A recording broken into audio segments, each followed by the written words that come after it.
por favor, se hace un llamado al señor Richard Hepp, al primer ponente de hoy día en la mañana, por favor, que se acerque a la mesa de control para coordinar al señor Richard Hepp, por favor.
A ver, 1, 2, 3, 4. Estamos en 1 y la vida es buena.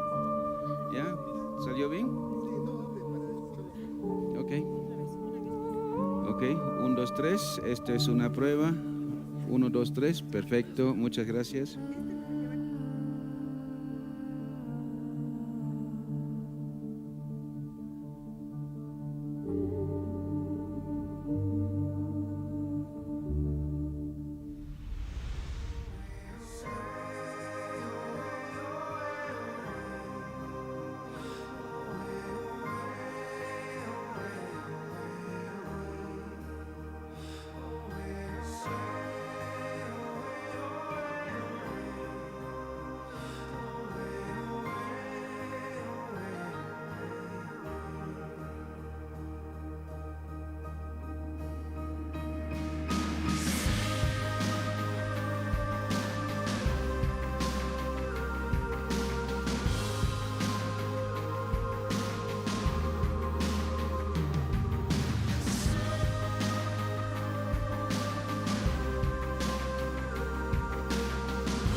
Hola, muy buenos días y bienvenidos al segundo día de la conferencia. Espero que todos se han recuperado de la excelente excursión que teníamos ayer. Muchas gracias otra vez al team de ALT para enseñarnos la belleza del lago de Titicaca.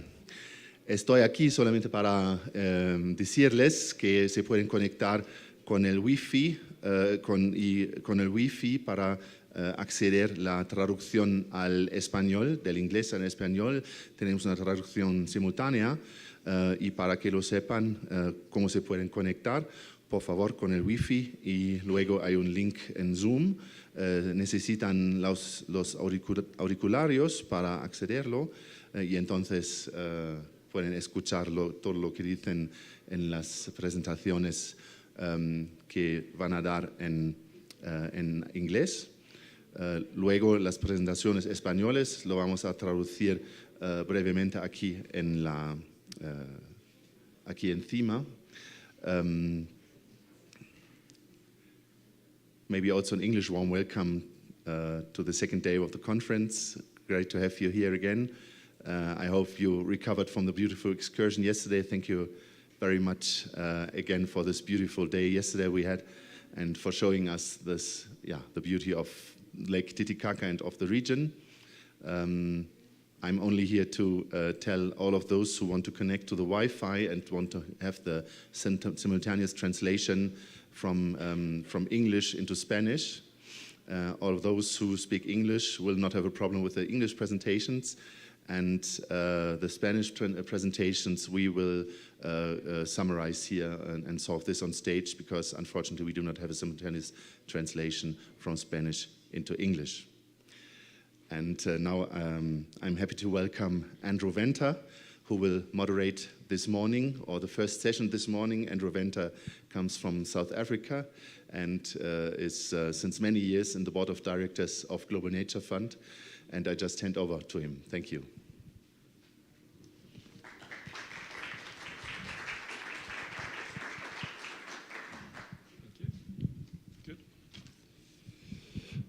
Right, good morning everybody. I'd just like to start off by welcoming our virtual participants. So anybody watching us on Zoom, I'm saying hello to you. And I think a round of applause from the audience for everybody that's watching, please. Welcome them in. Thank you very much. I'd also like to just indulge my time here at the moment. So as a board member, it's a real privilege to be to see this conference come together. And I will say that one of the highlights for me over 20 years has been the field trip. And so I just want to ask, is there anybody from ALT in the room? There's a few people at the back. Guys, I'm actually sorry, I'm just looking for Katarina. Where is she? Thomas, won't you just come help me? Sorry. Okay, that's cool. Is there anybody from ALT? Hay personas del equipo de ALT aquí en la sala, por favor. Just quickly come up. ALT, perdón.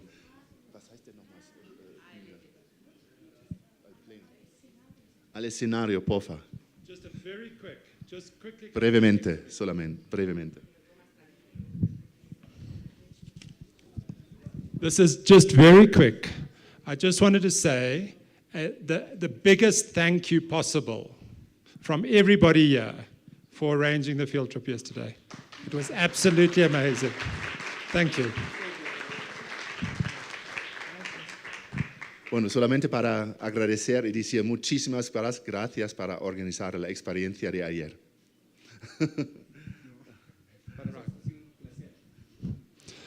Okay.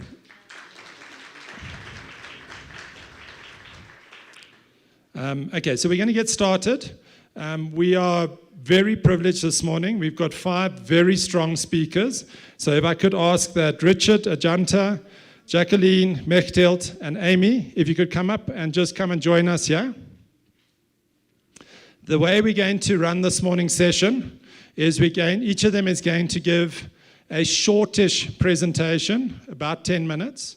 They're going to focus on trying to get the key messages that they think are important.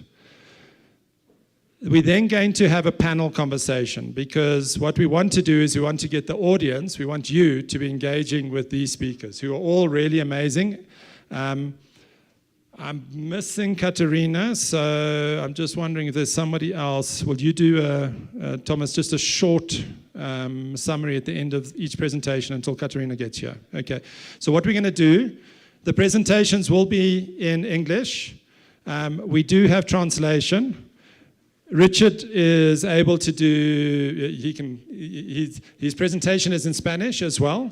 And at the end, just at the end of each presentation, Thomas/Katerina will do a very short summary, just getting the highlight points. We're going to try and stick to 10 minutes for the presentations and then get into the panel. Richard, I'm going to hand straight over to you. You're up next. Thank you very much. Go for it. I'm getting to you. Okay. Ya, pero hay que ponerlo en pantalla, ¿no?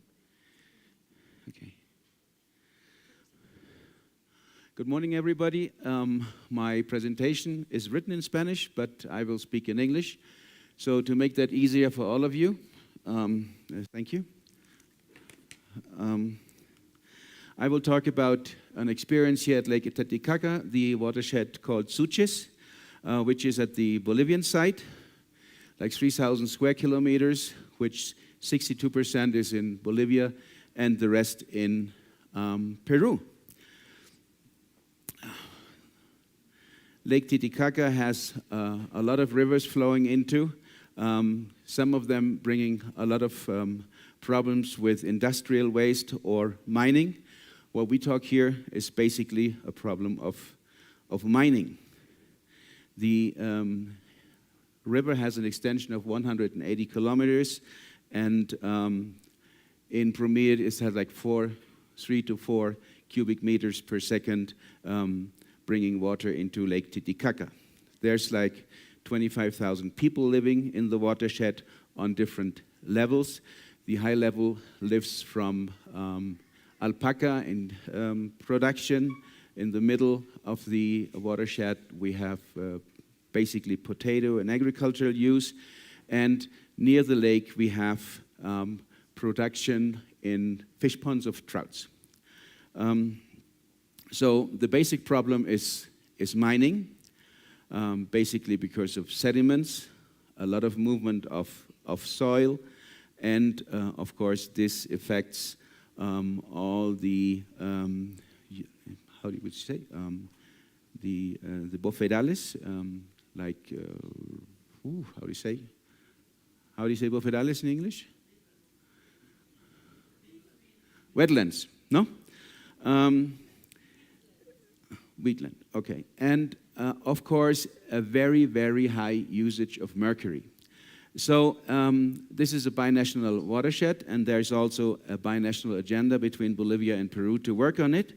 And there is a master plan which was established in 2010, so 12 years ago, because it's a priority zone for environmental protection. The idea of the plan, it has 5 objectives, is to exchange practices and experiences on the more environmental friendly mining practices, evaluate affected sites through illegal and informal mining, to promote the reduction of the use of mercury, reduce the vulnerability through to extreme weather events like strong rains or drought, and to strengthen the monitoring system. So what we did as Helvetas was to work in a bilateral project between the government of Switzerland and Bolivia the last 3 years. And what we did, and this is one of the lessons learned, is you stick to what already exists. And there is a watershed plan, Plan Director it's called in Spanish, which we helped to build, and there is an interinstitutional platform responsible for its implementation, which has 5 strategic lines, which is guarantee social participation and governance, the risk management, the water resource management, and of course natural resources, and the prevention of environmental damages. And these 5 lines we've been working the past years together with the platform, where you can see here there's public actors of the national level and the subnational level. There is also the traditional authorities in there.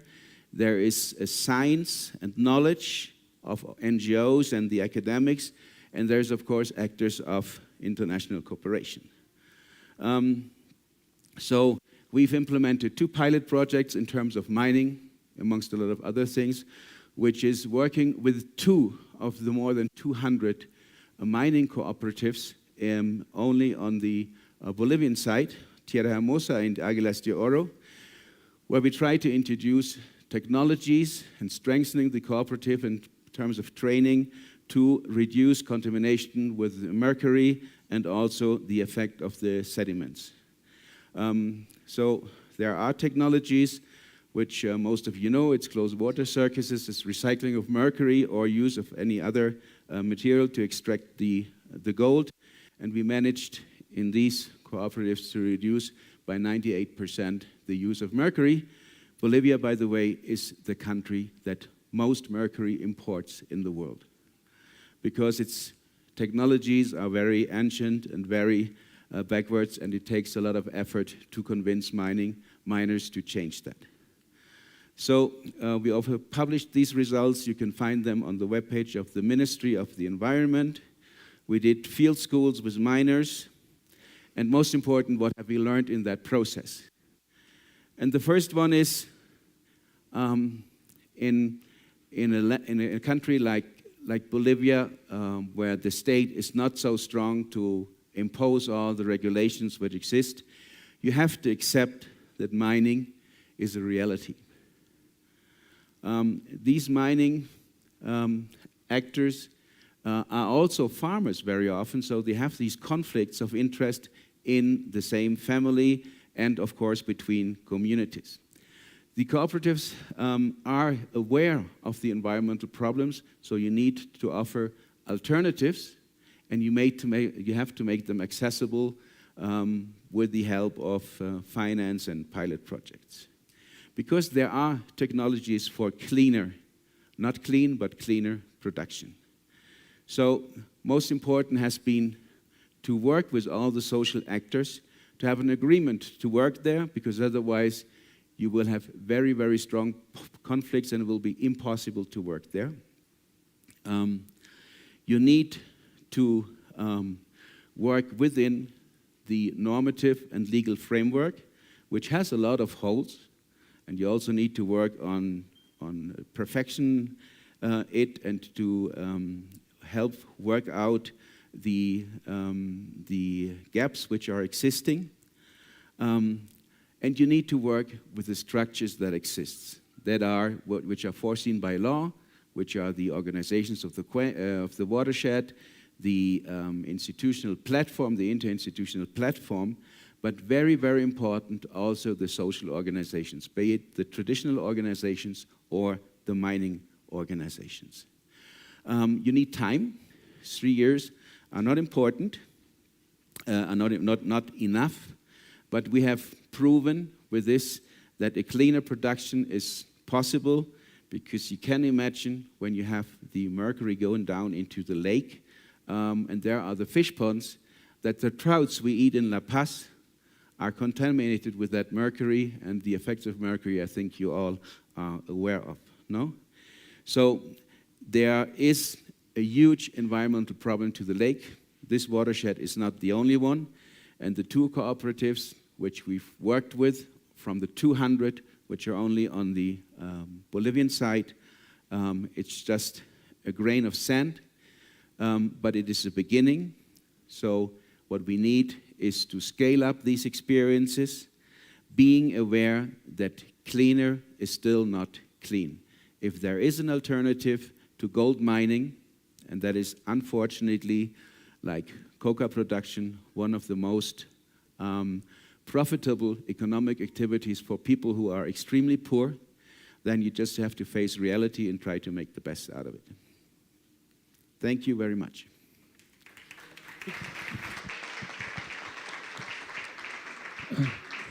Thank you very much, Richard.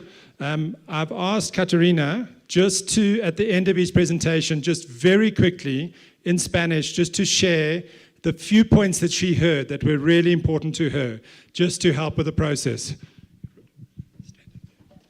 Sí, buenos días. Unas lecciones aprendidas de esta presentación eran que el estado de Bolivia no es tan fuerte, pero se tenía que aceptar que la minería todavía es la realidad allá en Bolivia, pero hay que ofrecer alternativas, ¿no?, a los campesinos para ingresos alternativos y trabajar también con las estructuras que ya existen y en el marco de la normatividad. Y se necesita tiempo para realizar todas las actividades, pero sí hay, en el futuro hay alternativas para la minería y el mercurio en Bolivia. Thank you very much. Richard, I hope she did you credit there. Right, up next, Ajanta, all yours. Thank you very much.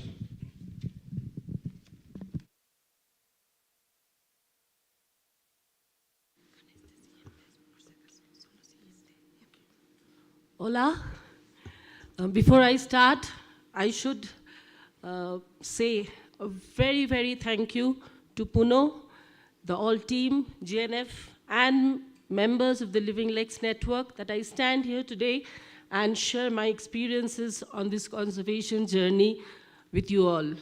So I start from where Richards had ended, that we need to work with the social organizations, because I've been working in Sundarban, India, in the Eastern Hemisphere.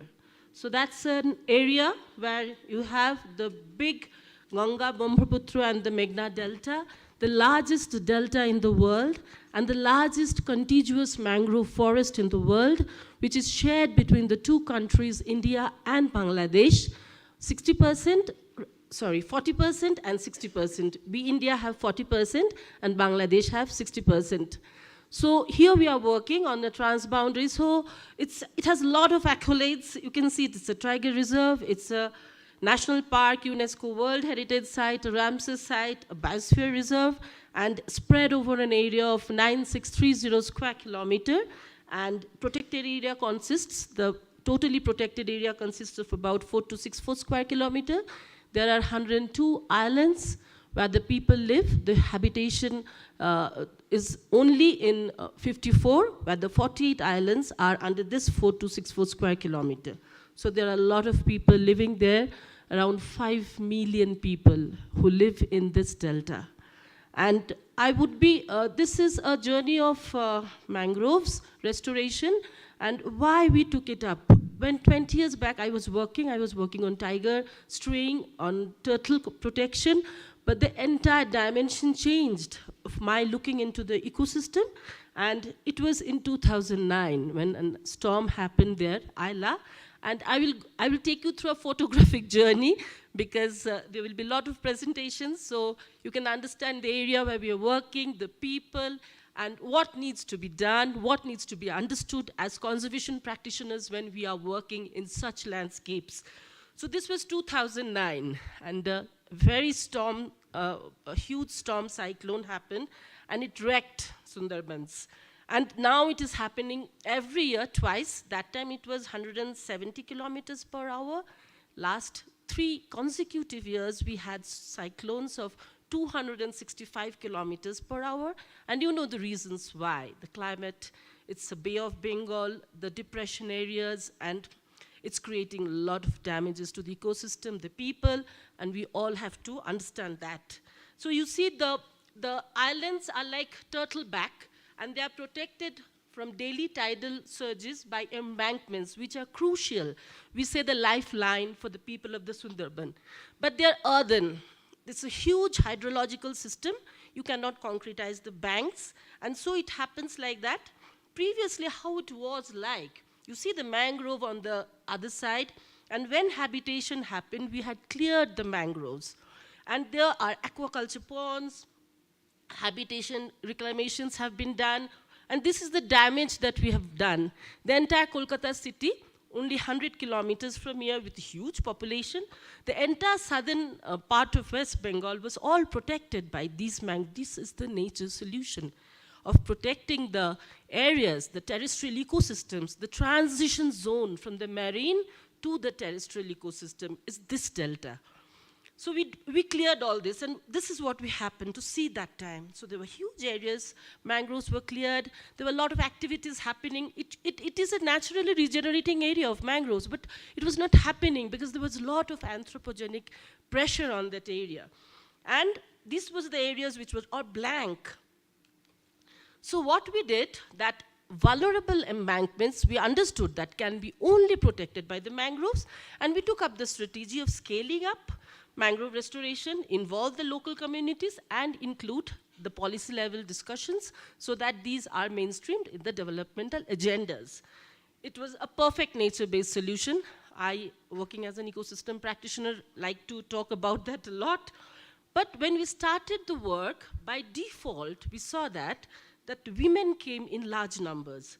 And because why? We were thinking why it happened. Because after the cyclone, there was saline inundation everywhere.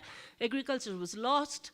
And so men had migrated outside. So these women came to us when we were having meetings in the local villages, many of them, so they came us, and there was also cash dearth because men had migrated outside, and there were only women, children, and senior people who were staying, and the women were guarding them. So it was a very vulnerable situation for them. And we know that we were very skeptical because will it function in this way? Because it was way 2009, and because men and women, I don't know, I know it's almost everywhere in the world, but in Indian society, we have different roles as genders in the societal participation, and compared with women, compared with the women are frequently disadvantaged in these respects. For a range of, we have the cultural, social, the norms that we have, that these are not for you, these are for you. So we were a bit skeptical that will it work? And yet, we constitute half of the population, but still these are prevalent. So when we had a very strong interface, like science, community, and policy interfaces, but I would stress on the community part, talking on the cue of the Richards, that what exactly needs to be done. It's not moving. Okay. Okay. So you see what the women were doing that time in the Sundarban. They are doing still now, but in a reduced state. So they are collecting the fuel wood. I think it's everywhere the same. They were collecting the prawn larvae. You can see those nets on the rivers. They used to stay a long time on this brackish waters, saline waters, and there were a lot of health risks also. Crocodile attacks were there. So these were they're doing, and you can see the water crisis because it's a saline area. They have to travel a lot for this water, and they are sharing these fish resources that they are collecting together. So this is what they were doing that time. The challenges were there, that activities along the forestry value chains were differentiated. So this was a very big challenge for us, that the social norms. Men were mostly engaged in planting. The nurseries were made by men who used to make the nurseries in huge ways, while women mainly take care of the products for subsistence use, such as the food, medicines, fuel wood. The distribution of labor considered such activities hazardous for women, and also the social taboos. But for us, it had a lot of opportunities too. The mobilization, because we understood that where we are working on the embankments, the women are actually living there. Their cattle are grazing on those mangrove plants. And this caring attitude of women over the nurseries, then scope the sustainable management, because they are always there. They are not migrating outside, they're not going anywhere. So constant lookout, the vigilance, all this helped us to engage deeply with them, and we said that, okay, let's go for it.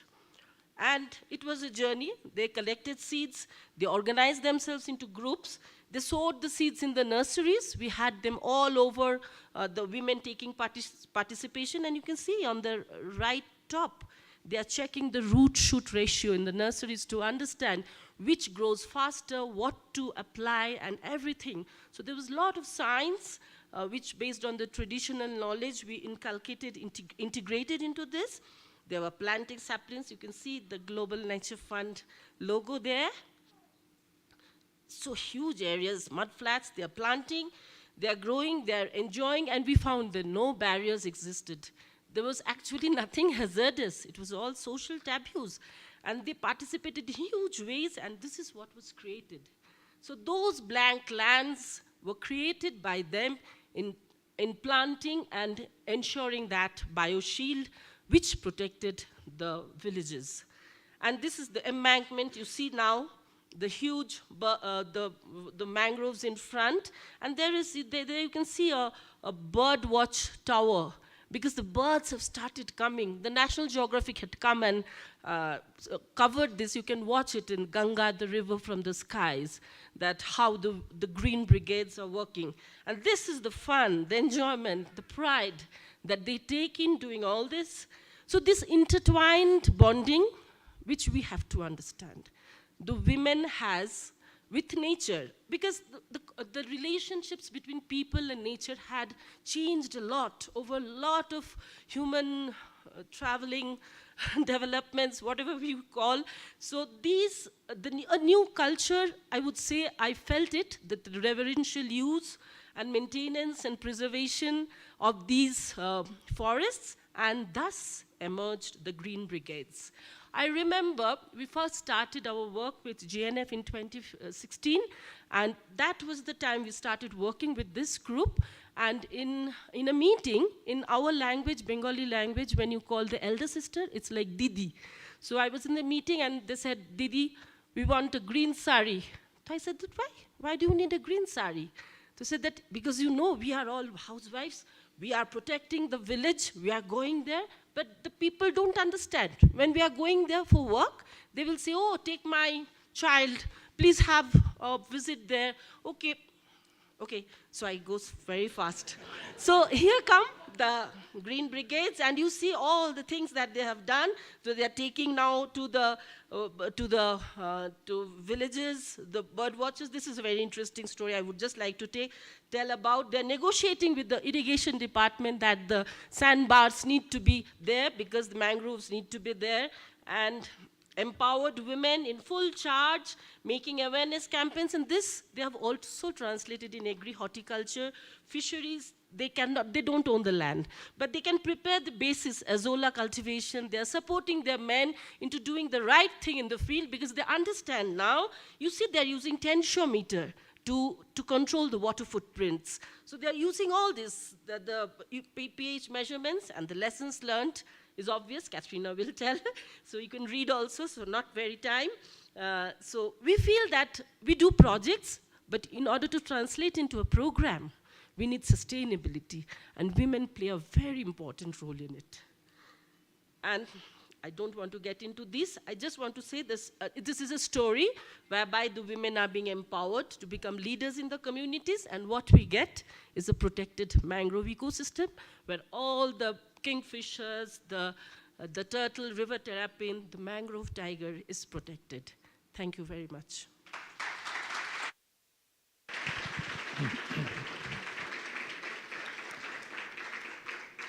Thank you, Ajanta. I just want to give you a little insight. So when I chatted about the presentation, I said, you've got to keep it short. She says, I need 3 minutes. I just need 3 minutes. And then, of course, she got excited and passionate about what she's doing. And that's what Living Lakes is about. Katrina? Sí, aprendimos que la restauración de manglares allá en los Sundarbans, en la India, es muy importante porque cada año hay muchas tormentas que destruyen esas áreas, ¿no?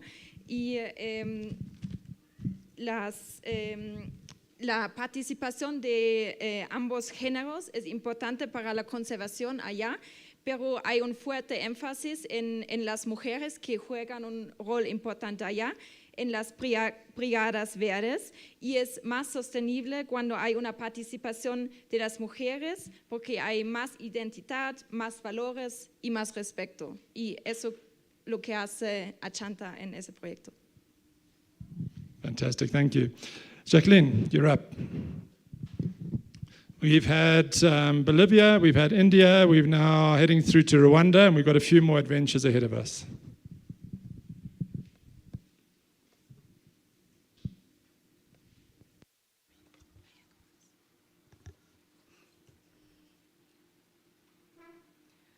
Good morning, everybody. My name is Jacqueline Ukamazina. I'm working for ARCOS. We are talking about the topic in terms of the successful models of cooperation between public and private. I am sharing now one of the experience we got last year, and it is ended last August, among others. I can start by saying that we are working for many lakes, but here I will talk about Lake Kivu, which is a transboundary lake between DRC, Republic Democratic of Congo, and Rwanda. It is not big like Lake Titicaca, but it is also big for us because it has the same superficie like Rwanda. Only 27 square kilometers. And Rwanda, it is 26,000 square kilometers. You can understand that. For me, I consider the Lake Kivu as big than Lake Titicaca, and my heart is there to protect the lake. Our now experience in terms of the public and the private collaboration is the project we implemented for only 8 months last year. It was a project to see how we can integrate many things, but which will end by protecting the Lake Kivu, but consider also the livelihoods of communities. Let's talk maybe briefly. We have now a new strategy, and everything we are doing now in ARCOS, they are under those 6 strategies. I can say that one of the main is about biodiversity and ecosystem. The second one is the community, the well-being of communities. If we don't consider the well-being of communities, we will not talk about conservation, because we are among communities. If we don't consider what we are doing, we are one to destroy our nature. Secondly, the third one is about the education, our future leaders. We have a big problem now because when we were young, we were not aware about what we are facing now. But if we build the capacity of our young people, our students, they will be the good leaders, and they will help in conservation in the good way. However, we are considering also some challenges, the climate change. We have to do something. Everything we can do, we have to consider the climate change. The fifth one is the sustainable agriculture. What we are doing in Africa, we are doing the agriculture. Most of our population, they are doing agriculture. They are living because of agriculture. But how they are doing things, the practices, if we don't care about our soil, our nature, it is destroying our lakes. The last one, it is the green development. Now, all of us here, we are talking about green development. But how is done? Think about what we are doing. If we are in our business, everyone will say, he's doing in his business in greening way. But as conservationists, We have to help them to do better than they are doing, because sometimes the business people, they are thinking about benefit. That is why we have those 6 strategic areas in our course for these coming 10 years. Now, let's come back on my Lake Kivu, on my heart of conservation. We have many problems, but there are some problems we cannot give a direct solutions. For example, now there is exploration of the methane gas, but as organization, what you can do, it is the soft contribution, the advocacy. But on that, we didn't touch this challenge in this project. We tried to solve some problem of erosion because it is also a mountainous lake. And it has big problem of erosion because of the uphills practices. And also, as I said, unsustainable agriculture. And also, we have some disturbance of ecosystem functions and services, but also we think about climate change because of biodiversity loss, siltation and dryouts of some tributaries, and food insecurity. How we faced the problems? We have an approach. Let's say in that successful model, we have as private or NGO, we have to define who we are, and also define our strategy, define our niche. That is why in our course we have the approach, which is the best approach. It is the best approach we are using when we are working with communities, where we are working in Albertine Rift.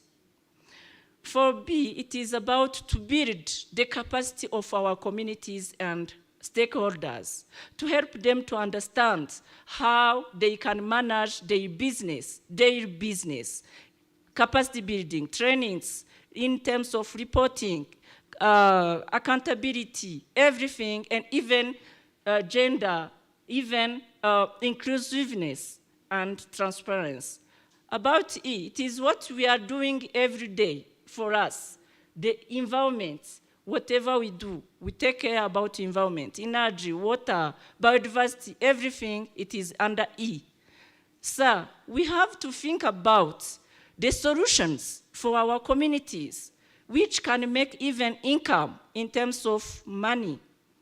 And the last one, it is the complicated one. What we are doing, what I am doing, someone of you can know it and apply it where he is, transforming others. That is a big problem, but we have to achieve everything, to define who you are and the strategy and the approach. How we applied this in this project? On environment, we did some activities with our communities, and we stored about 31,000 hectares by tree planting, by terraces, and everything related to terraces restoration. And we also provided some varieties of vegetables. Why? Because there is a big problem of food security in Rwanda. We help them in terms of food security and also fruit trees. We give also the livestock because not income, but because of organic manure. Why? Because the lake is suffering of the fertilizers they are using. We promoted also some green sustainable use of water by promoting the gravity water irrigation uphills.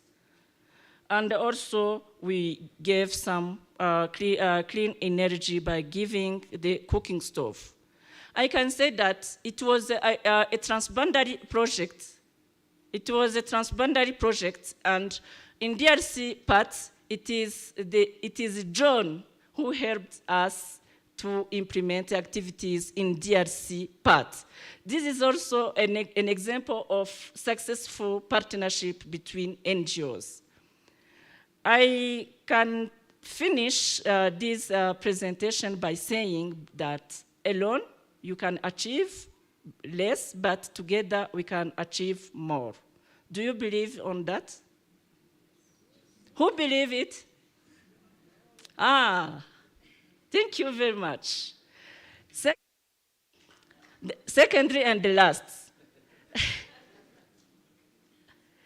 as I said, we have to define who we are. We have to have strategy to communicate what we are doing, even the accountability, report to our line ministries because they are the public. When we are accountable to our line ministries, they are the one to also communicate what we are doing to the private institutions, and the private institutions, they will give us money to implement what we want to implement and achieve more. Try to build good partnership and also try to identify good partners. Those are key points we have to consider in our implementation of activities. Thank you.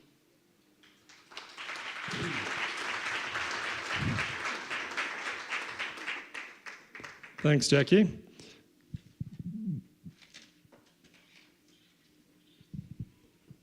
Lo que hace Jacqueline en el lago Kivu es, hay unas áreas estratégicas que quieren seguir, es la biodiversidad y ecosistemas, incluir las comunidades, la educación, la agricultura sostenible y el desarrollo verde. Como siempre hay unos retos como el cambio climático, la pérdida de biodiversidad, pero con soluciones en el enfoque BEST, construyen capacidades para las comunidades y estratégicas sostenibles. Y pues hay un trabajo entre las ONGs y las instituciones privadas que fue muy bien y que juntos se puede implementar un proyecto exitoso. Thank you very much. All right, Mechthild, you're up. Mechthild is going to do a short summary at the end of her presentation herself. Thank you.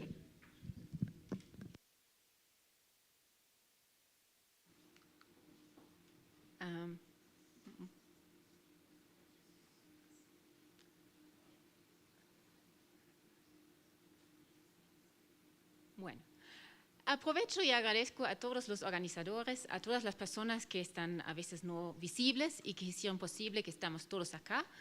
I just would like to thank all of the persons, some of them we never get to see because they are behind the curtains. They make it possible that we can meet here, and again, a very warm and thank you. So, yeah, please.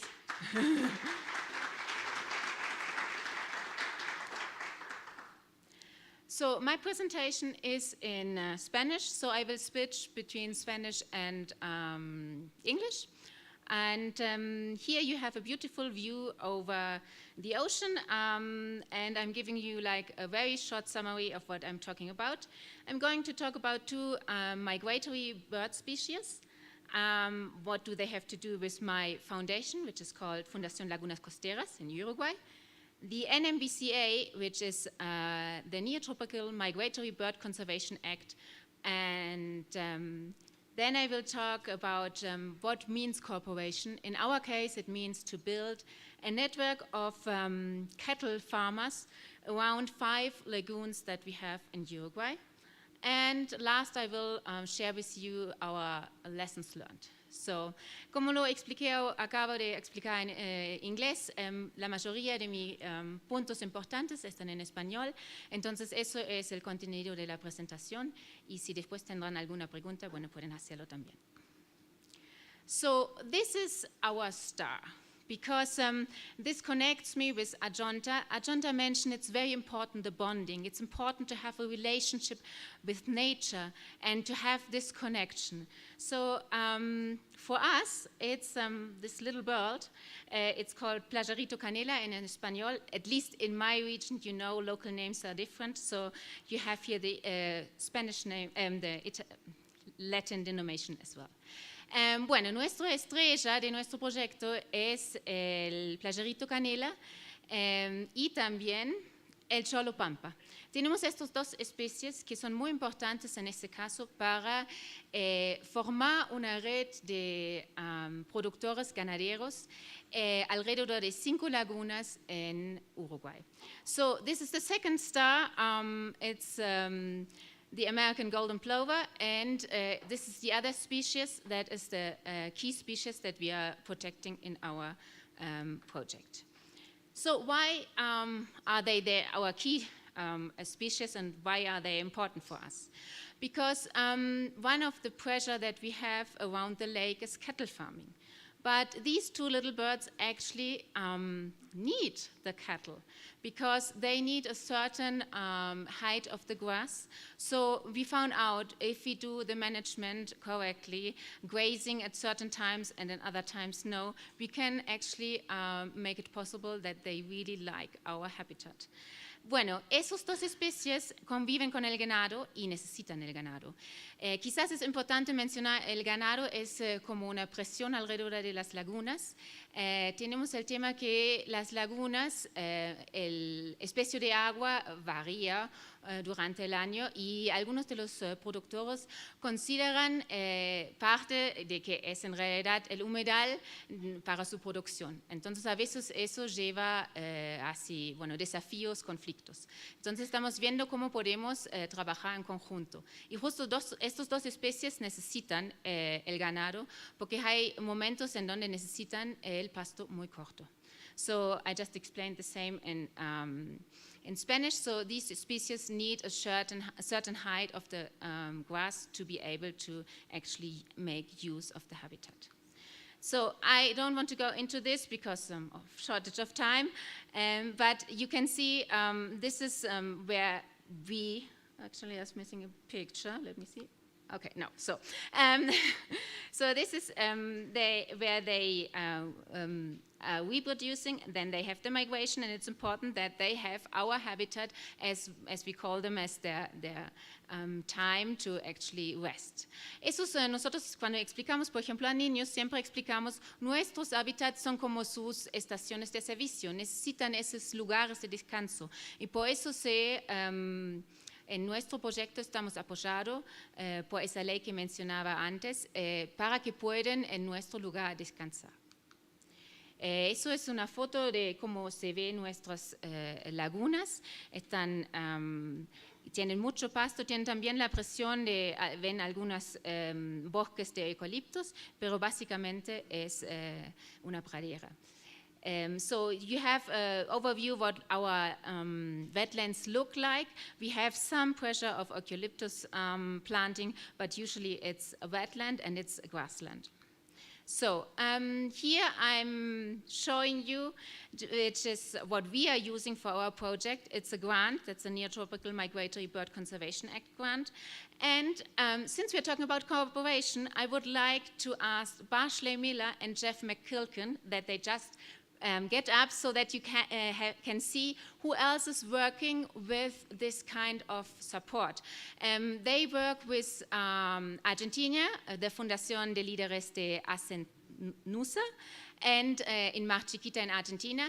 And I asked them to get up because this is about networking. We are here about to get to know other experiences. So don't only talk to me, talk about their projects and get more information as well. It's not that we are expert about this, but the idea is that we share our experiences, that we share how it is possible, and especially with this network, I think it's very valuable for us because most of our places have birds. So Monument Center, which actually manages lots of these grants, it's in the United States and works in with the reserve network, and Mono Lake Committee has a reserve there, and actually one of our goals of our project is to maybe become a reserve as well. Bueno, acabo de explicar, estos dos señores vienen del Mono Lake Committee y también tienen el conocimiento sobre esa ley y sobre esa manera de poder obtener financiamiento, y creo que es importante que nosotros hacemos mucho eso de ese networking. Estamos acá para formar una red y realmente vivir esa red. Por eso es la invitación no solo a hablar conmigo o con estos 5, sino también con gente que está también en la misma, y bueno, las aves en realidad nos conectan a todos. Bueno, acá tenemos una vista de donde trabajamos nosotros de la fundación y los objetivos del proyecto. Entonces, como mencioné antes, es como articular con los productores agropecuarios en un área que conforma aproximadamente 1 millón de hectáreas. So this is an overview about the lagoons that we work with. It's 5 lagoons and the area is about 1 million hectares. So here we have a picture of our team. I'm not going into details, but what was important for me, and this connects as well with what Richard mentioned. He mentioned time, but we don't only need time. We need as well people, and we need not the correct people, but we need people with a very varied background. If you see, we have 3 persons, including me, that actually work on what we called social facilitation. So it's very important, especially in this case, we are building 2 networks. One is with the cattle farmers, and another network is about citizen sciences. So we actually need people skills. So we have biologists, obviously, but we need people skills. So this was why I wanted to show you our team. Bueno, es una vista de nuestro equipo. Mencioné que es muy importante tener una variedad de personas y de experiencias, y en nuestro caso, como estamos conformando 2 redes, una red de productores ganaderos y una red de ciencia científica, ciencia ciudadana, es muy importante tener esas habilidades diferentes. Bueno, muchas veces vemos a los productores como desafíos o como problemas. Bueno, en este caso nosotros en realidad es algo que mencionó también Jacqueline, que es muy importante tomar esos conocimientos de la gente y valorarlos, y eso estamos haciendo. So this connects with what Jacqueline just said. It's important to work with all stakeholders, and in this case we work with the cattle farmers and we appreciate their knowledge. It's not that we see things as a problem or what Richard said. We have to stick to what exists. We have to accept reality, so we have to work around and together. So for us, it's important to give them opportunities. So within this project, we are generating actually other opportunities for them. We are generating other funds. So in the case of the farmers, we were able to apply for other funds so that they got more money. Para nosotros es importante generar también otras oportunidades. En ese caso, pudimos lograr otros fondos para que los productores pudieran obtener otros fondos para trabajos que es necesario para hacer. Esos son los logros del proyecto, y ya conformamos la red de productores y tenemos una red de observadores de aves playeras. Y como yo mencioné antes, está la idea de obtener la declaración del sitio RAP. So we already were this project is already very happy. It's now going to get in the second phase. We finished the first phase and managed to have this network of, and this is a very key word, of proud cattle farmers. They are proud to be in this network. They really, they also participate in what we now set up as well, which is a network of bird watchers. They form part of this. So we made this link in between 2 former separate groups. So for us, this is very important. And another goal that we still are perceiving is to maybe become a Western Hemisphere Shorebird Reserve Network. So thank you, and if you have any questions, please get into contact.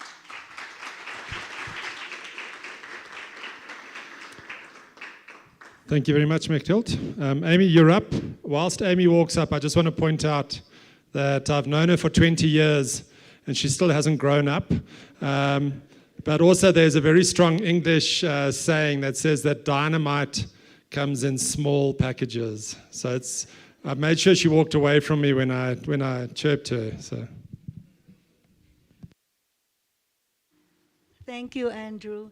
Actually, that's not entirely true. When I started here, I was like 5'6", but too much work, so now I'm only 4'10". So good morning, everyone. I would like to thank first the GNF and of course the local organizers for finally staging this very important and timely conference. So I will be sharing with you. See, if I stand here, you can't see me. Okay. I will be sharing with you the clear story, or our journey, our Living Lakes journey. Let me see if I can get this right. Okay, but first of all, let me start with introducing our lake, the member of the Living Lakes here. It is called Laguna de Bai. It is the largest inland body of water in the Philippines and a major lifeline for the communities residing in its watershed, including metropolitan Manila. The lake region has about 16 million people. And being a multiple-use resource, the lake is an indispensable source of water for fishing, irrigation, power supply, recreation, navigation, and domestic use. Development activities in its vast watershed continue to exert pressure on the ecological integrity of the lake. Okay, so our journey actually started here when we were approached by two entities, the Laguna Lake Development Authority, that's the Lake Authority, and Unilever Philippines in 2001.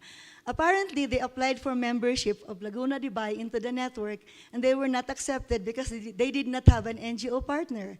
So they talked to us, and we were then just a 3-year-old NGO, and in 2001, this was in 2001 in June, we signed a memorandum of agreement among the three of us. We called it a tripartite agreement, three-way agreement between three entities. And in August of that year, barely just 3 months after, we were accepted as a member of the Living Lakes Network.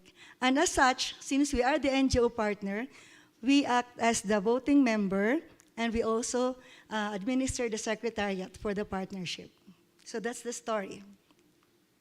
Now, since we now have a partnership, we needed to come up, of course, with a program. But let me introduce to you the partners. The Laguna Lake Development Authority is the government authority in charge of administering the management of the lake. We are the NGO partner. And the Unilever Philippines, I'm sure you're familiar with Unilever. You know, they produce shampoo and Lipton iced tea, those things. Okay, so those are the three members of the tripartite partnership. So our general objective was really very simple at the time. We just wanted to safeguard the ecological integrity of the lake. And specifically, just in very simple terms, just to come up with unified efforts in the conservation of the lake. And we used CLEAR. The name of the partnership is CLEAR, meaning Conservation of Laguna de Bai's Environment and Resources. So we used CLEAR as the platform for collaboration among the three partners in achieving their common goals. It had been said earlier that, you know, when we have partnerships, for example, you have three partners, you just don't have 1 + 1 + 1 = 3, but because of synergy, it becomes more than 3, right? Okay, so the CLEAR program was responsible for the acceptance of course, of the Laguna de Bai in the network. And yeah, as I was saying, we just wanted to spearhead and organize a united effort to conserve the lake and its resources. So what we did was we did a mapping of initiatives of all the initiatives that were being conducted in the lake at the time by all entities. And that was the basis for our CLEAR program, and this is our main strategy. We decided that we will focus on what we adopted also from Ramsar, the SIPA program, which is communication, capacity building, education, participation, and awareness. And we targeted high school students as the target group for our efforts. we only focused on two major initiatives, or two major activities. One is the Clear Youth Ecological Camps, and the other one is the Clear Youth Network Congress. I will explain it very briefly. Okay, so the Clear Youth Ecological Camps is a 3-day experiential learning event that focuses on youth, mostly high schools, and their important role in wetland conservation. The curriculum consists of learning sessions. These are basic ecological principle lectures, field learning visits, visioning and action planning sessions, and implementation of school and community-based projects. Very recently, because of the World Food Program, who approached us to use this platform for disaster risk reduction. So we have two sets of curricula, DRR and wetland conservation. So since 2003, when we started, we conducted 24 camps in 23 municipalities with 113 schools directly benefiting from it. For the past 2 years, we had been conducting just virtual sessions since actual face-to-face sessions were not allowed in schools. And we also published an ecological camp manual so that replication of the eco camp will be facilitated. So these are photos from the eco camps.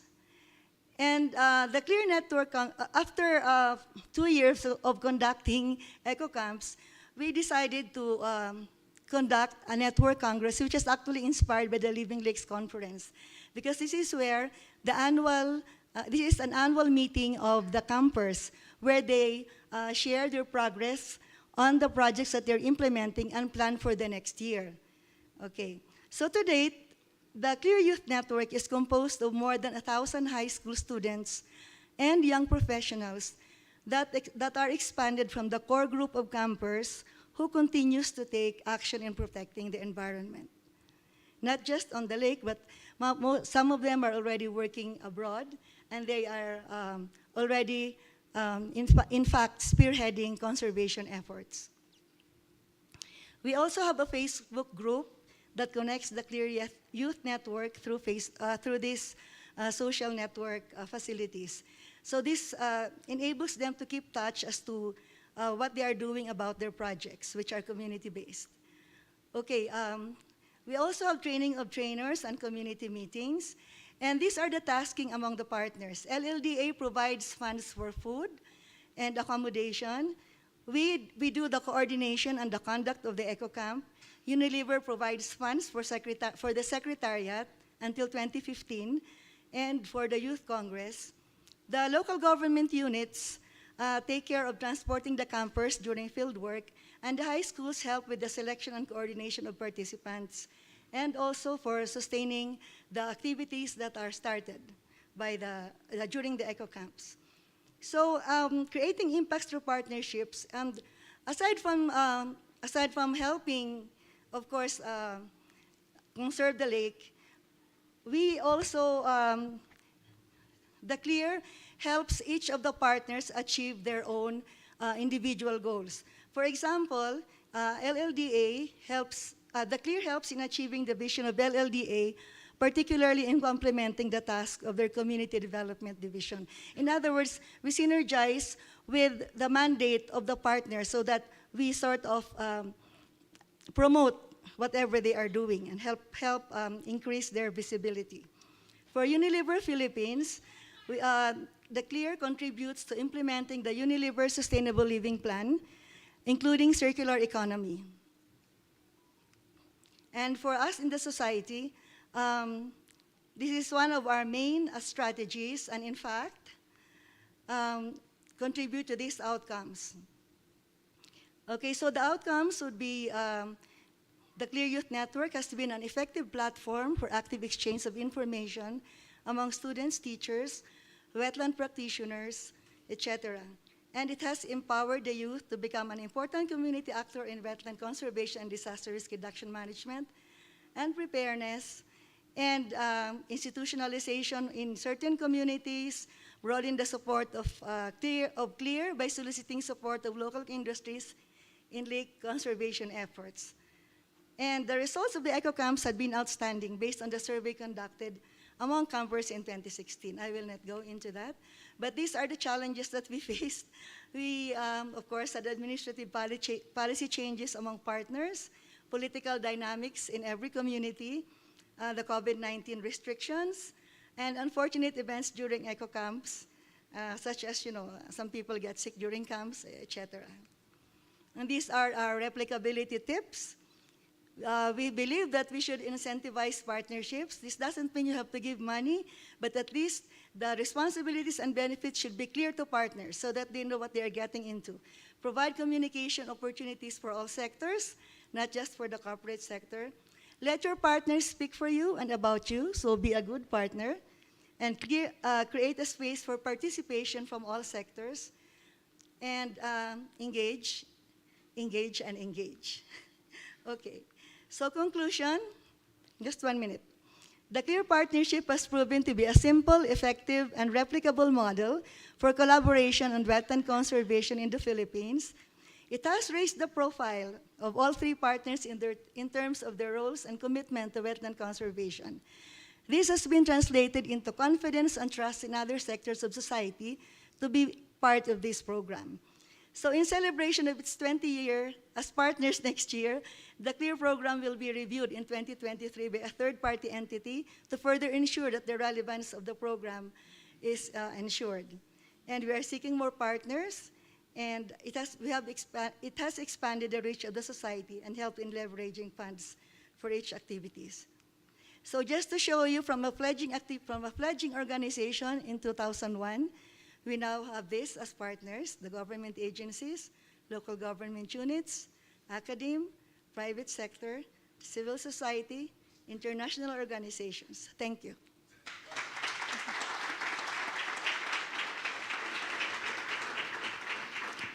Thank you, Amy. La asociación que explicó Amy tiene tres miembros: UNILIPA, Filipinas, la sociedad y las autoridades administrativas.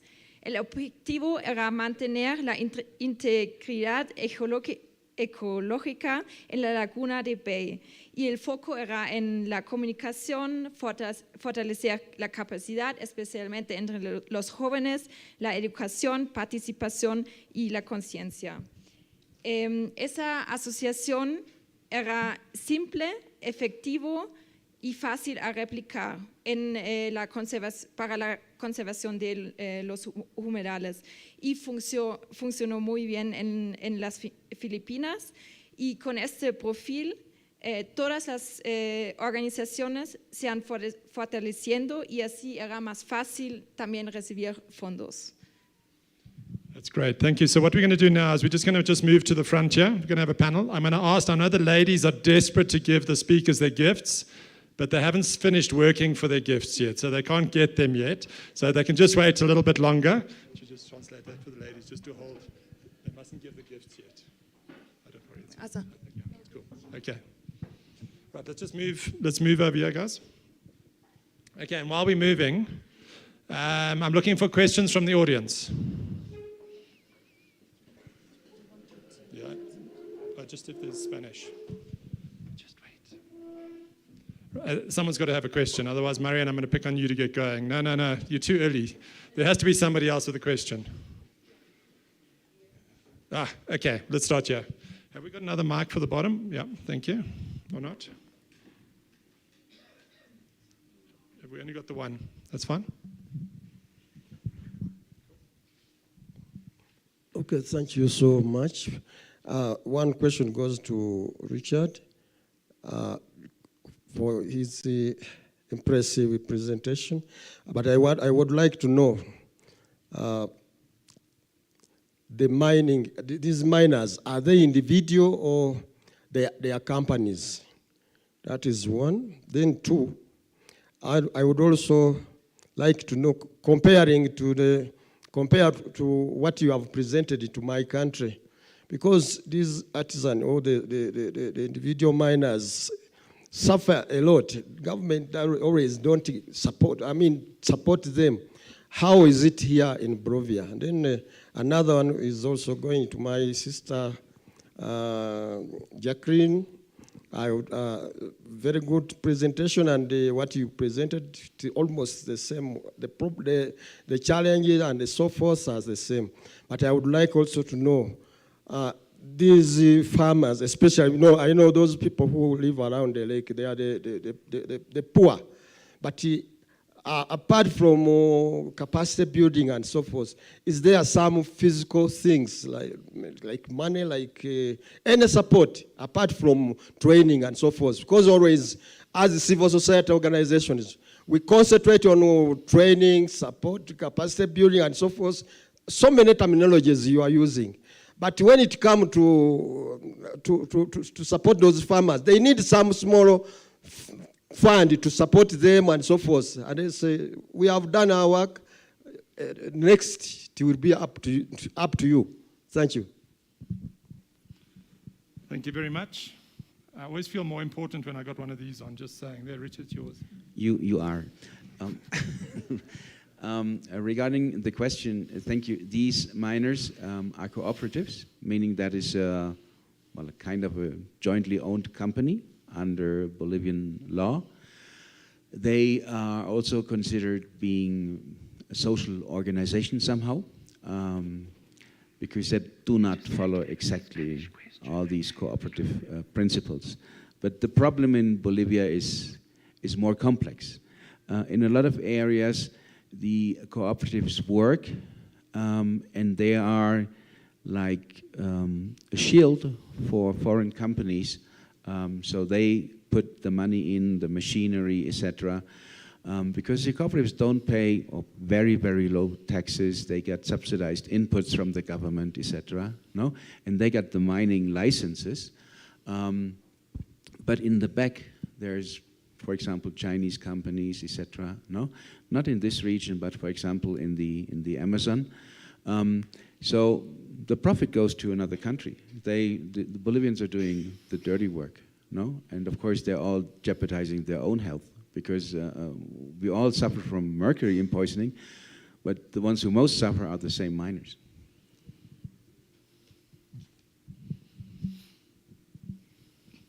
Thank you, John, for the question. John is from Uganda. That is why he's saying that the challenges and the problems we are meeting in Rwanda is the same in Uganda.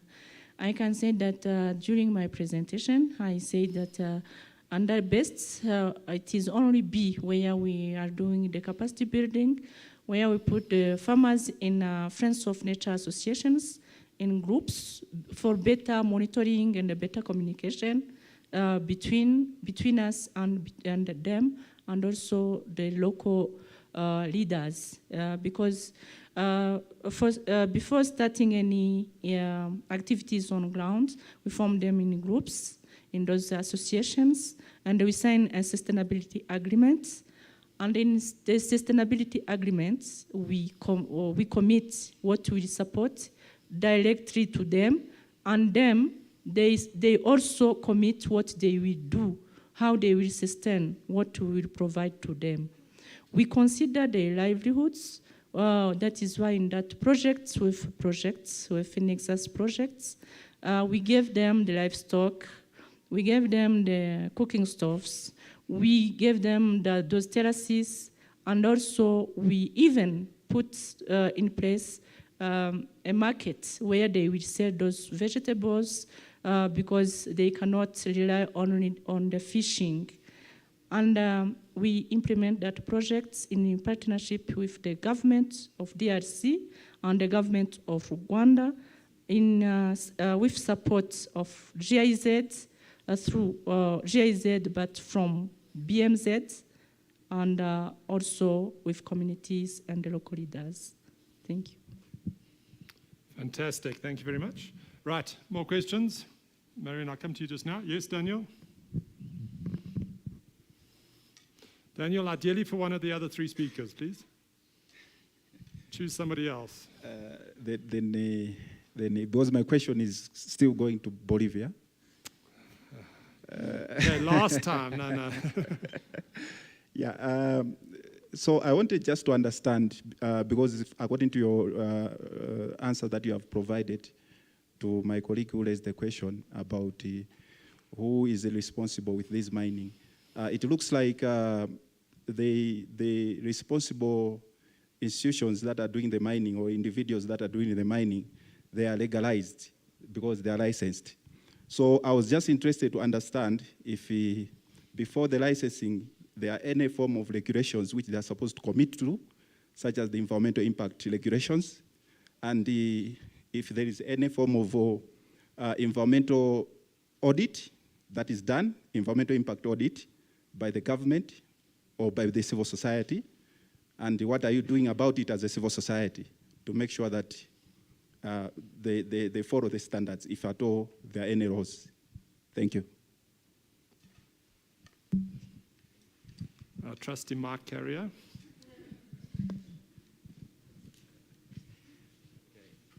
So at least one stays in good shape running. I think that is a good question because it shows the big gap between what is how the system is supposed to work and how it really works. No? Of course, in Bolivia, there's environmental regulations. Of course, there's mining concessions you get. No? Sometimes contradictive. You can get a mining concession in a protected area where indigenous people are living. And you can also have indigenous people doing mining because they somehow need to survive, and that might be the only thing they can do. No? So yes, there are regulations. Yes, of course, there are ways around it. And it's very, very difficult for the government to control all this. No? Because it's very remote areas. I don't know, you've been around like, I don't know, 12 hours yesterday, no? On a good road, no? And when you go up this watershed, for example, there's no good roads, no? And if you are a government official sitting in La Paz, you don't even have the means of transport to get there, no? So you might have some work with the local government, but it's very, very difficult, no? And of course, it is, there's also pressure, no? I know, for example, members of local governments who receive death threats because of they are against the mining activities, no? So this is all part of Bolivian reality, and I think this is shared with a lot of other countries, no? So what you need to do is start talking, start engaging, and trying to get a compromise which works, a commitment which works beyond what is legally established, because if the government is not able to impose and control its own regulations, then you need to find something else at least to mitigate the environmental damage, no?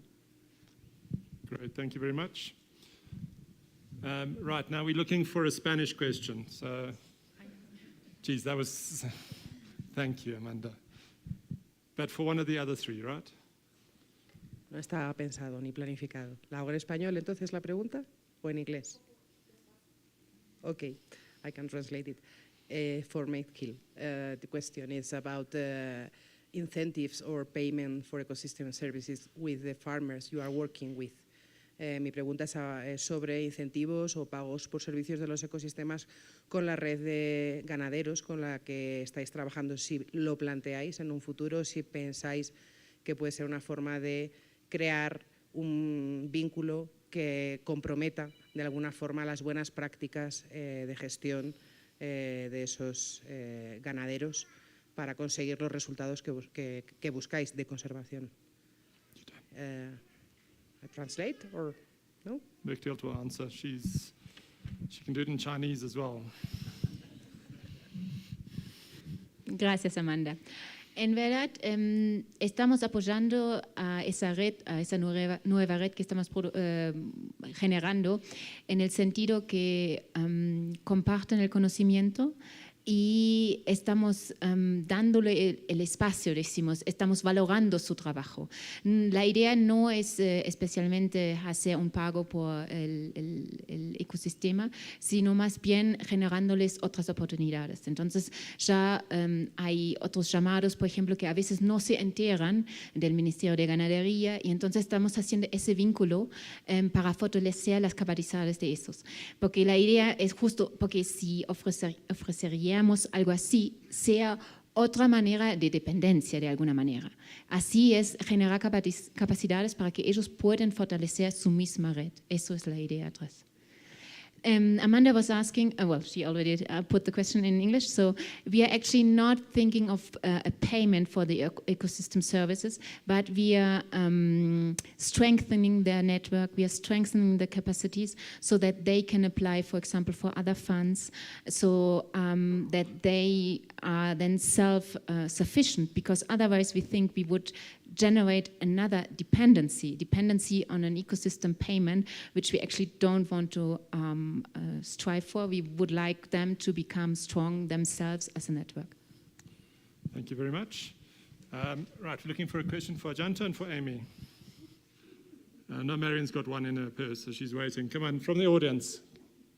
Somebody. Thank you, Anne.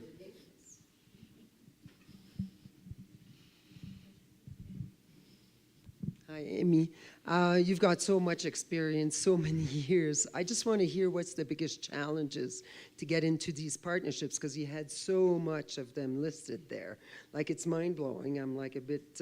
so I'd like to hear more about lessons learned. Like, what was the key things that you've learned to be able to engage with all these great partnerships you've got? In Spanish, please. Game over. Well, actually, modesty aside, it must be, you see, and I started working for the government. I moved to international organization before I became an NGO. So there was really such a huge network that we can extract from. And having the Clear network as a platform, it sort of gave us this tool or a mechanism that they can immediately join. You know, there's no complication because we don't have to have memo of agreement with everyone. It's just that when they look at the programs that we do, they contact us. We have a very good website, by the way, as a sort of advertisement. And because of that, we got a lot of calls and even approaching us and offering us, you won't believe this, offering us funds to work with them. So I think one of the main factors why we don't have much difficulty in getting into partnerships is the credibility that we have built over the years. We try to be very good partners. We deliver what we promise and more, and we really love what we do. I'll just give you another insight. So I was sitting with Amy in the bus yesterday, so I asked her about the fundraising and how it's going. She says she writes lots of proposals. She spends all her time writing proposals. And I said, is she the only one that writes proposals? And said, there's another 3 people that she has that write proposals. So the message around partnerships and raising funding is you got to work at it. If you don't work at it, you might have a great website and some people contact you, but generally that's not the case. Marion, you've got a question for Jackie for us, please. Yes, a question for Chanta, but also for Amy. And for Jackie. No, I have a question for Janta and for Jackie and for Amy, because it is about planning of a partnership, because we all believe in public-private partnerships, but I know also that everybody needs to play a certain role, so you need a planning behind since the beginning. And I would like to listen from you what was important for you to start planning the partnership. And the second question regarding monitoring. How do you monitor the positive impacts of these partnerships? So estoy preguntando referente al planeamiento, al inicio de las colaboraciones de organizaciones públicos privados, que hay que tener en cuenta a planificar una relación pública-privada y cómo monitorear los efectos positivos. I'm giving this to you, Jackie. Thank you, President, for this honor to respond to these questions. I would like to share our experience in terms of public-private partnership. First of all, the key point, as I said, is to define our niche and to know who we are. Sometimes when you don't know who you are, it is not easy to market what you are doing. Second is to identify the good partner, because those business people, sometimes they have their orientation, and when you don't know where you want to go, they deviate you. Another aspect is the accountability. As Amy said, we have to be to report to our line ministry, and then to meet them, to try to find the opportunities to meet our partners, and also report what we are doing. Every year in Rwanda, it's good because we have a good collaboration with the government. We give the plan every year to the government, government Rwandan board, governance Rwandan board. We give the plan, even including the donors and even the funds, and even if there is a new agreement with the donor, we give them to the government. When it comes to the end of the year, we report.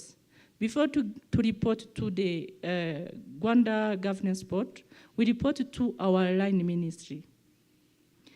Then when a business person comes or company, they pass to the government. When you are accountable, it is the government to identify the key partners the private sector can work with. Some projects we don't do even the private sector, they don't do the call for proposals. They pass through those partners we ignore sometimes, those public partners. And they pass through them, they identify key partners, and when you are credible and also accountable to the public, they identify you, they give the list of the NGOs who can implement. It is our case on, for example, on carbon projects that we are implementing and the newcomers projects. I can say that that are some tips I can give to my colleagues here. She asked also about monitoring, how we monitor a good partnership or the success or the impact. We have what we call MIS, the Monitoring Information System, where all data are generated. And now even what we are doing, we are sharing with the government, the Ministry of Environment, and now they are adopting that system. What we are doing, it is public now. If I can share with you the link, you can even see how many trees we planted last year, how many hectares, how many communities we engaged. Last year we engaged almost 25,000 communities. And also even the mortality rate. For the tree planting, we have this MIS, but so far we are improving in terms of community livelihoods. We are improving the channel of communication of what we are doing. I can say more, but those are the key. Thank you. I'm going to try and take another question from the floor first. Let's just see. Is there any other questions from the floor? Anybody else got anything they'd like to share? Okay, that's great. Thank you. This is probably for you. Gracias, buenos días. La pregunta es para la tercera panelista y es respecto a cuáles cree que son los desafíos que tenemos para poder consolidar una participación activa de las mujeres en la gestión de las cuencas transfronterizas, y no solo de las mujeres, sino de otras poblaciones vulnerables como los pueblos indígenas. In English would be, what would you think that the major challenges are regarding the participation of women in transboundary water management, and also towards other communities such as indigenous population? Gracias. Fantastic question, thank you.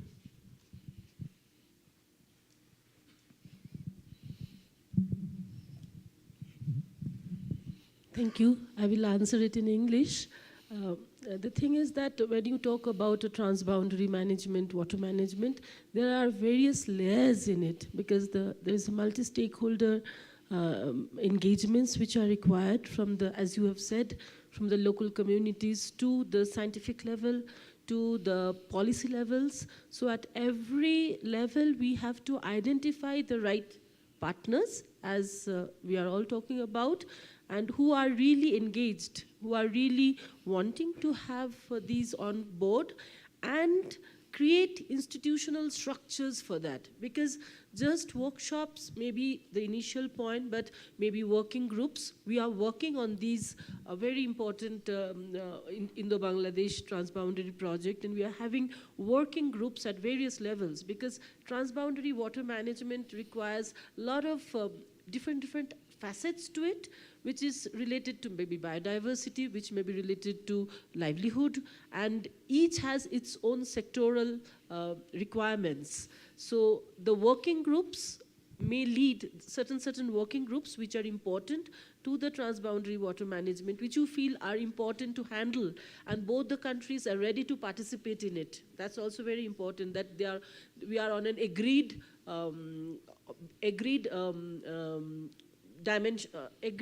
board, like agreed conclusions, that we will be working on these factors, because as we know, there are many things that needs to be addressed, and identify the working groups that can really contribute to these agendas. Then it becomes easier. Otherwise, we are lost in so many challenges. And I feel that each these working groups with definite skills, knowledge sets that comes, has something to contribute. And then at a level, at the board level, maybe a monitoring or reviewing committee or transboundary management committee can take the recommendations from all these working groups to make it happen. Ajanta, can I just pick up, there is a very specific point around women, around that. Okay. And what I want to understand, and I think is, do women have a role to play in this? Should the boards just be male because they take good decisions? Because it sounds to me as if that's what it is. Let the women do the work on the ground and let the men take the decisions. No, of course not, because I was telling you in my presentations, I stressed on the local communities, because we are always working on sustenance. We are really worried about the sustenance of projects, and even if there are policies, even if there is science, knowledge behind it, the projects sometimes do not sustain because the local communities have not adopted it. So I stressed just one part of it. You have wonderful lady, women.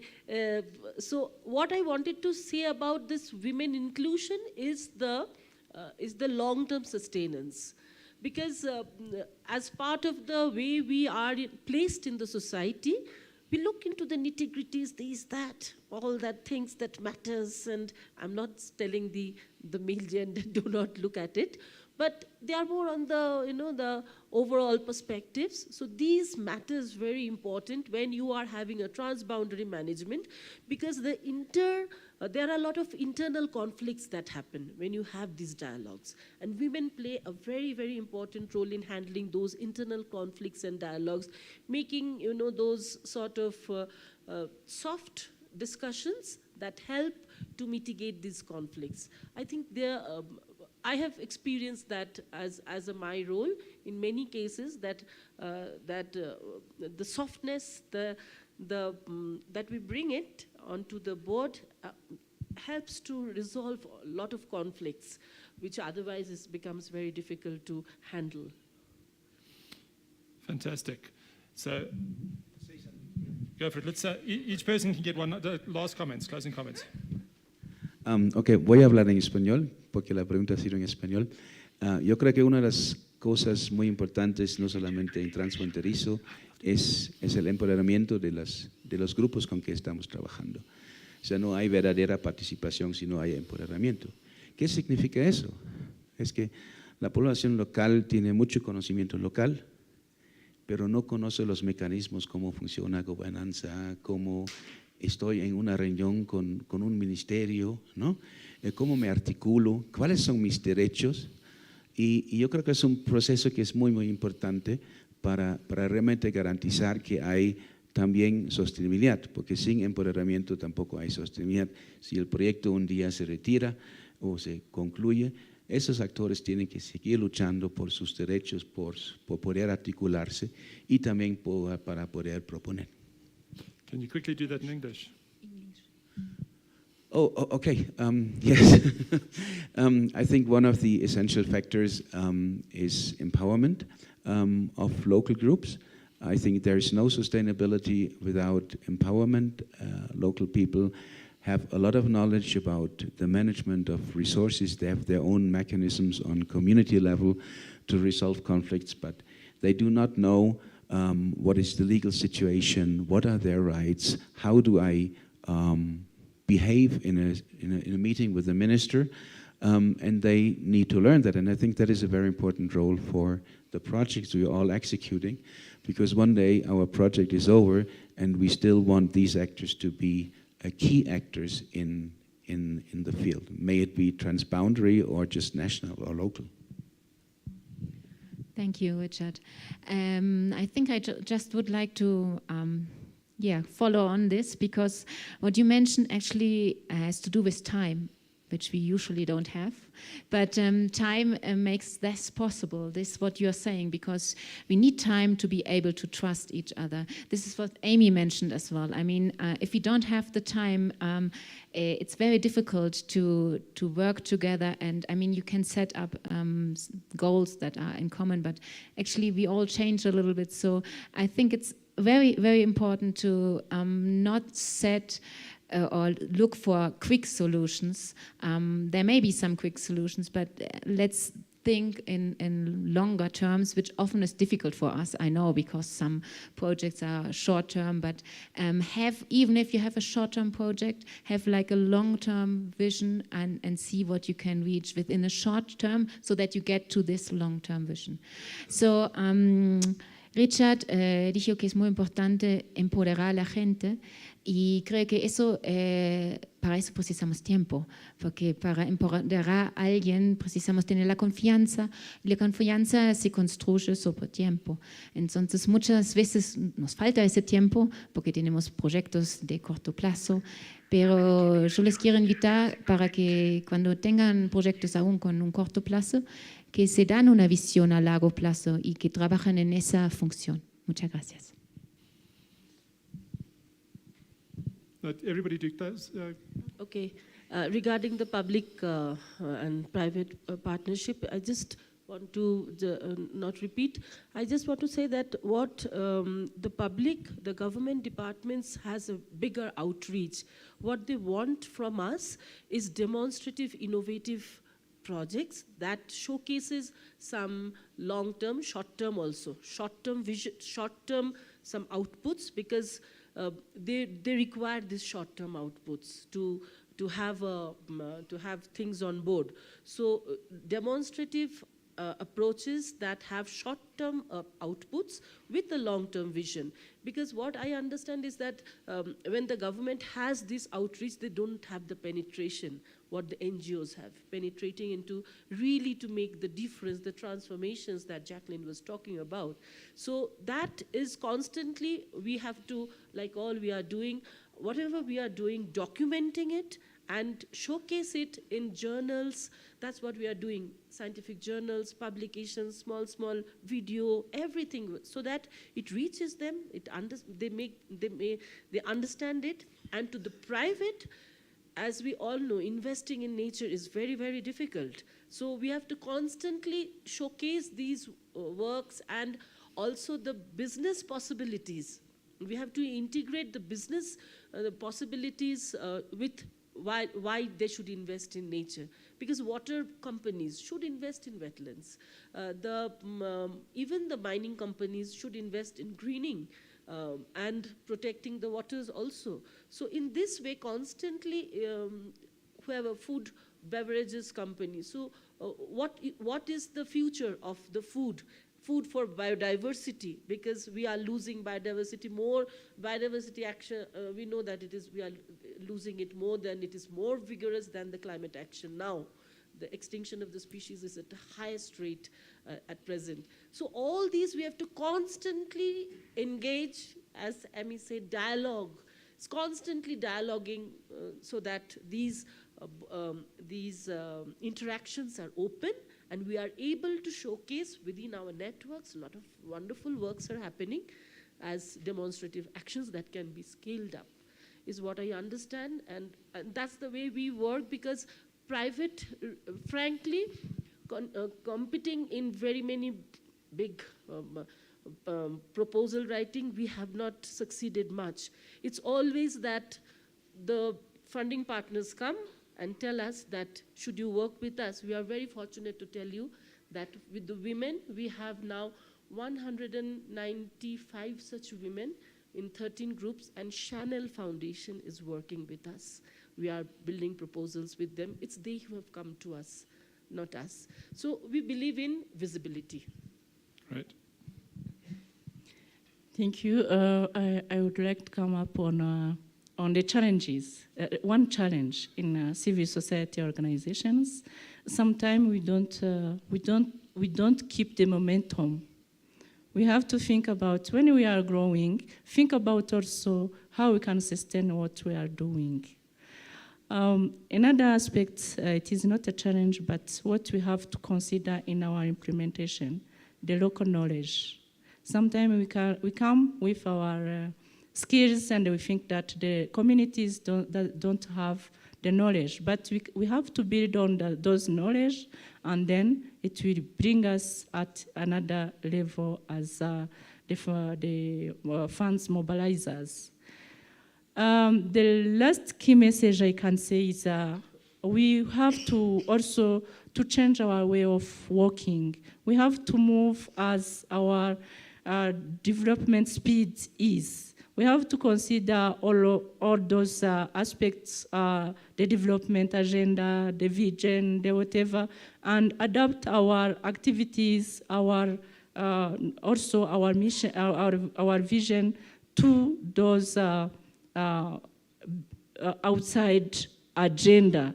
It is where we will be in a good position. We have to positioning our activities in the global agenda. Thank you. Thanks. I would just like to say something about Marion's comment earlier on how you plan partnerships and monitoring impacts. First of all, I would just like to emphasize that from our end, we are a membership organization. So there are more than 150 of us active within and outside the country. And so that means that we have 150 sources of expertise and networks who bring in their expertise and networks in the platform. And so that really promotes the structuring of the network and the ease of partnerships. And in terms of monitoring impacts, as I was telling Andrew, we write a lot of proposals. because we don't have endowments. We really compete for grants. And you know, grants, you really have to deliver, otherwise your next tranche will not be released. So on the short term, the monitoring is done along the project indicators. But in the long term, since we are a membership organization and we have a board that oversees, looks at what we are doing, make sure that value for money is delivered and the impacts that we promise to our partners are delivered. So we are very much into monitoring impacts. We even engage third-party consultants to look at how things are doing, so that we just know whether we are on the right track and we are doing what we should be doing as we promised. Fantastic, thank you. So I just wanted to round off just with a personal observation with the panel. First of all, amazing panel, thank you. But we were talking about partnerships, we're talking about collaboration. The common thread running through this group is a partnership at a grassroots. So we talk about we need government, we need donors. That's the language we often think when we talk partners, we usually go, who's our donors, okay? But not one of these interventions will live without the actual core partnership with the local government and schools, with the rural communities who are actually doing the work on the ground, with the army, the Green Sari Army, which I thought was absolutely fantastic, with the cattle farmers on the ground whose behavior has changed and who are now buying into it, and with the artisanal the artisanal miners on the ground who are learning and changing. So the impact with those partnerships is where the legacy will live. And we often forget that. We often get lost in the world of government departments, the donors. They come in for a short while. It's these partnerships on the ground. And actually, I don't think any of you realize how powerful those are, your stories are. Thank you very much. And Katerina, thank you. Much appreciated. She was very nervous. Really appreciate her help. Thank you. And now, I think they've earned their gifts, right?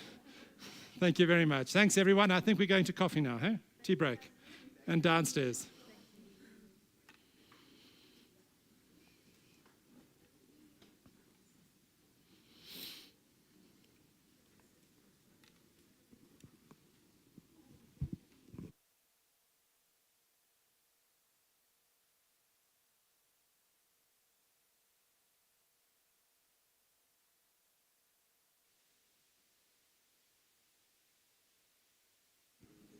Katerina, come, you can't run and hide.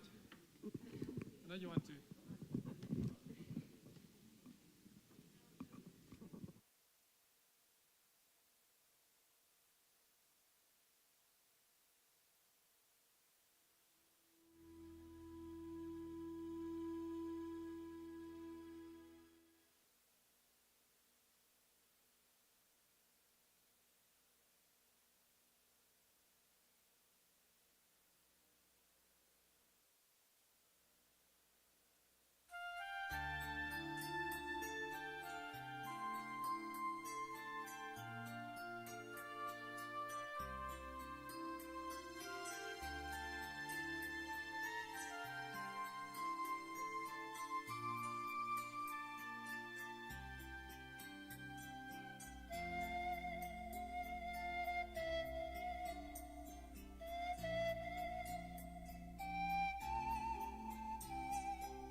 Hola, hola.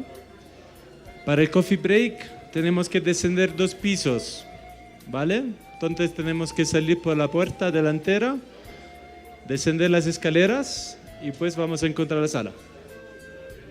So for the coffee break we need to go that way, down the stairs, exactly, follow just the crowd. 2 floors down and then there's going to be another room.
¿Sabes qué? Sí, solo que darles un poco más adelante. Es que el parlante le tapa al que está dirigiendo y todos están ahí. Ya. Ahí te la acomodamos ahí. Eso eliminan primero. Ahí te va. Sí, ese ya. Sí, ahora del flash. Eso. Ahí está. Sí.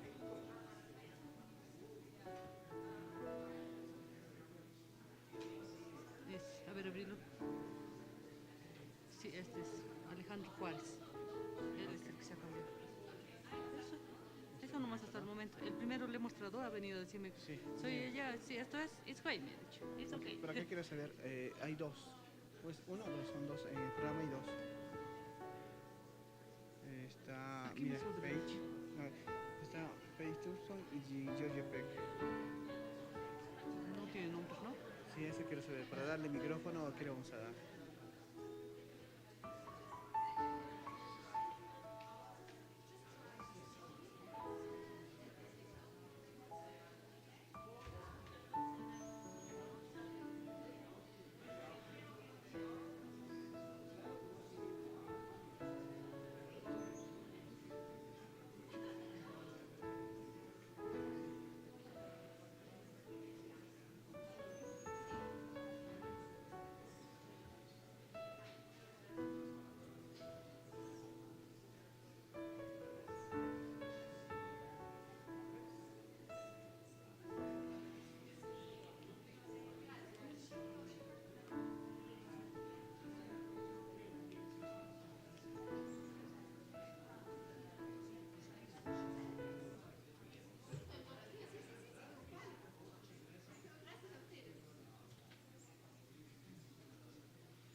nice. Wow, fancy.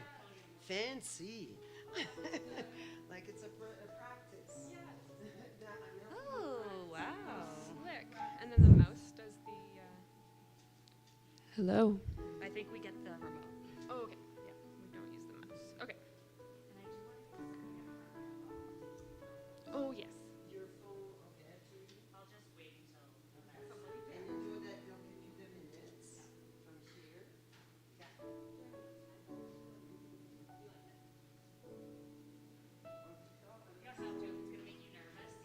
I'm just not even gonna look. I'll set it like down here because I'm just thinking there's no space on the.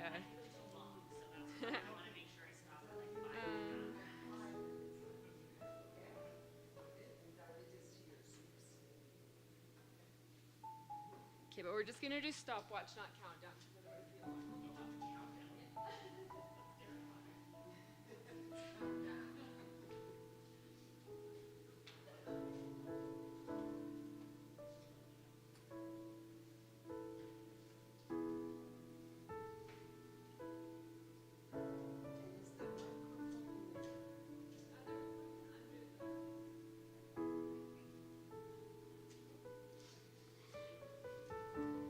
Ah, the microphone is there. And you will be coming up to both of you at the same time. Yes.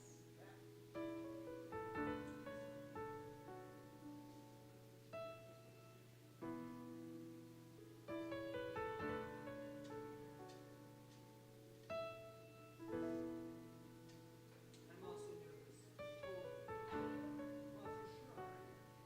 hate meetings. This is not my thing.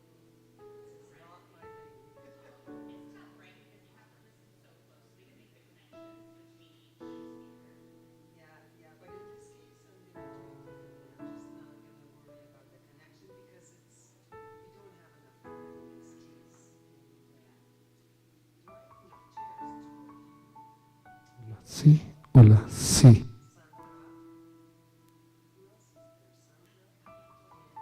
Se apaga. No, no se apaga. Oh, sí, hola.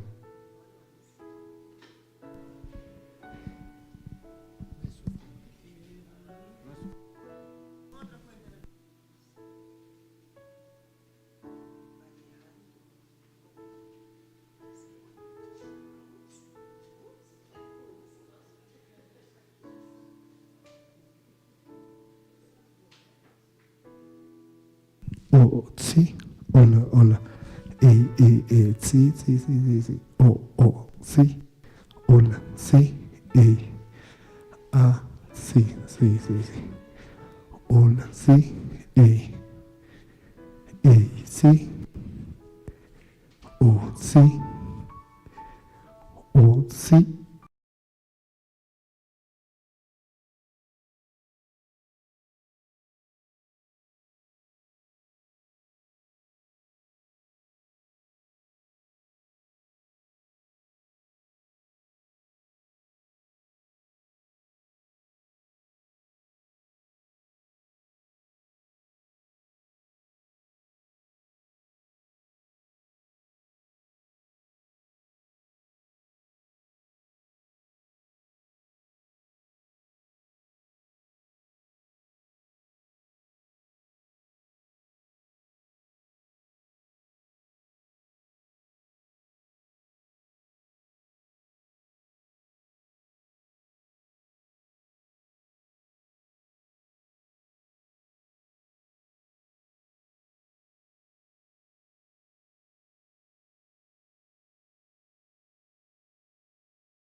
Ya me apunté para 2, porque de esa forma colorosa en Alemania casi no existe, entonces me lo llevo 2. Pero Paul tiene algunos todavía de sobre para venderlo, entonces todos los que quieren comprar una camisa de Paul estáis invitados. So everybody is coming back from the coffee break, and before we start to introducing the second session, I would just do some advertisement for those beautiful shirts Paul brought from Uganda. And actually, I made a mistake on Tuesday because I understood wrongly that the shirts with kind of a donation included would cost $100, but Paul was telling me that it's $20, and I already appointed myself for 2. But Paul still has some shirts left, so those of you who want to carry a nice souvenir, not only from Peru, but also from Uganda, you are invited to contact Paul.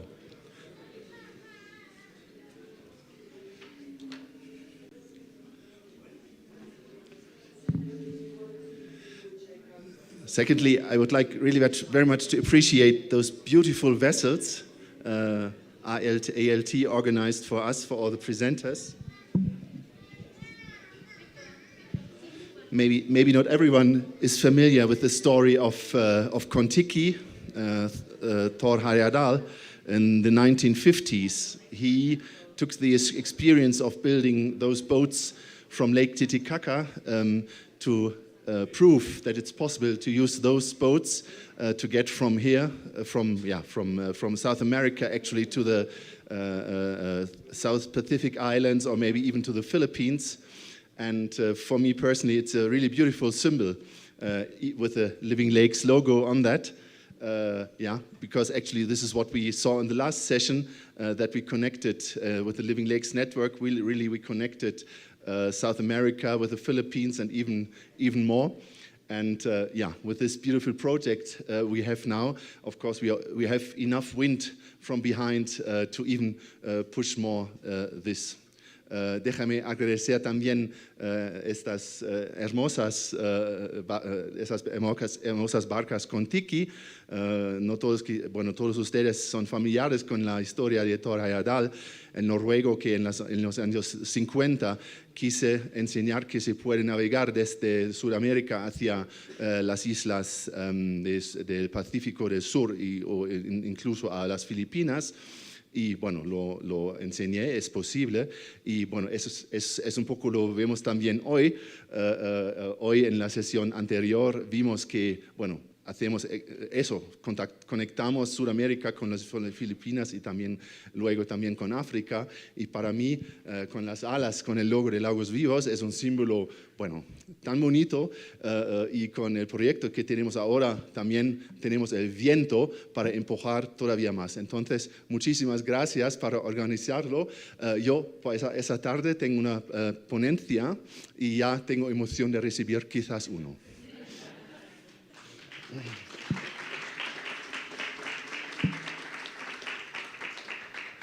Bueno, me dicen que la traducción del inglés al español va bastante bien, entonces usan por favor este código de Zoom, ¿no? Y los auriculares para entender bien lo que dicen todos que hablan español, inglés. Y bueno, otra vez también mencionar los pósters de abajo. Espero que todos han leído y visto que hay pósters. Tenemos un último chance de verlo en el coffee break de esa tarde, ¿no? Porque después deberíamos cerrar. Okay, the translation for the Spanish-speaking people, I understand, runs quite well. So translation from English to Spanish. Please use the code here and the Zoom link. I see many headphones, so obviously this is now working well, which is very good. And I also hope that you enjoyed the poster session, posters downstairs. Those who missed that, we have another chance in the afternoon, in the coffee break of the afternoon, so don't miss out the poster. It's really very interesting. I understood that Georgia read every single poster, and she said that it's beautiful to see, the common topics, common connections, and all this. And now I'm happy to introduce Anne Levesque. She will moderate the second session of this morning.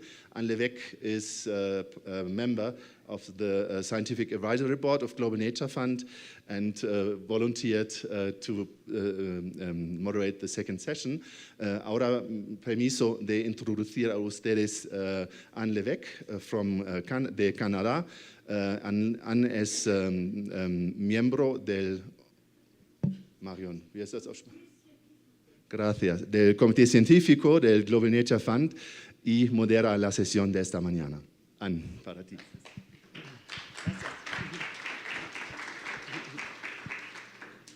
Well, I'm honored to be asked to moderate this next session. I think the session this morning showed us the wealth of skills and talent this network has.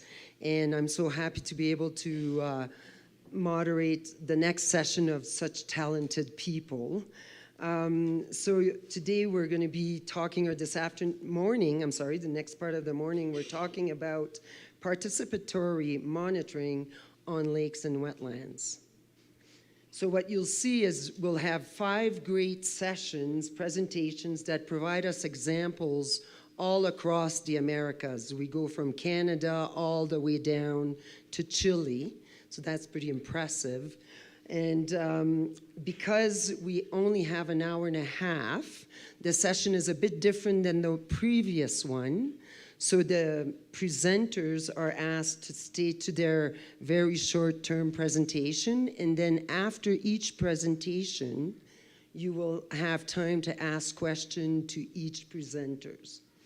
And most of our presenters have supported translation, or people that will come with them to be translated to help them with the questions and so forth. So for now, I'm very pleased to invite both Paige Thurston and Georgia Peck of Living Lakes Canada, and to come up and to give us a presentation on water quality monitoring in Canadian lakes. So looking forward to this.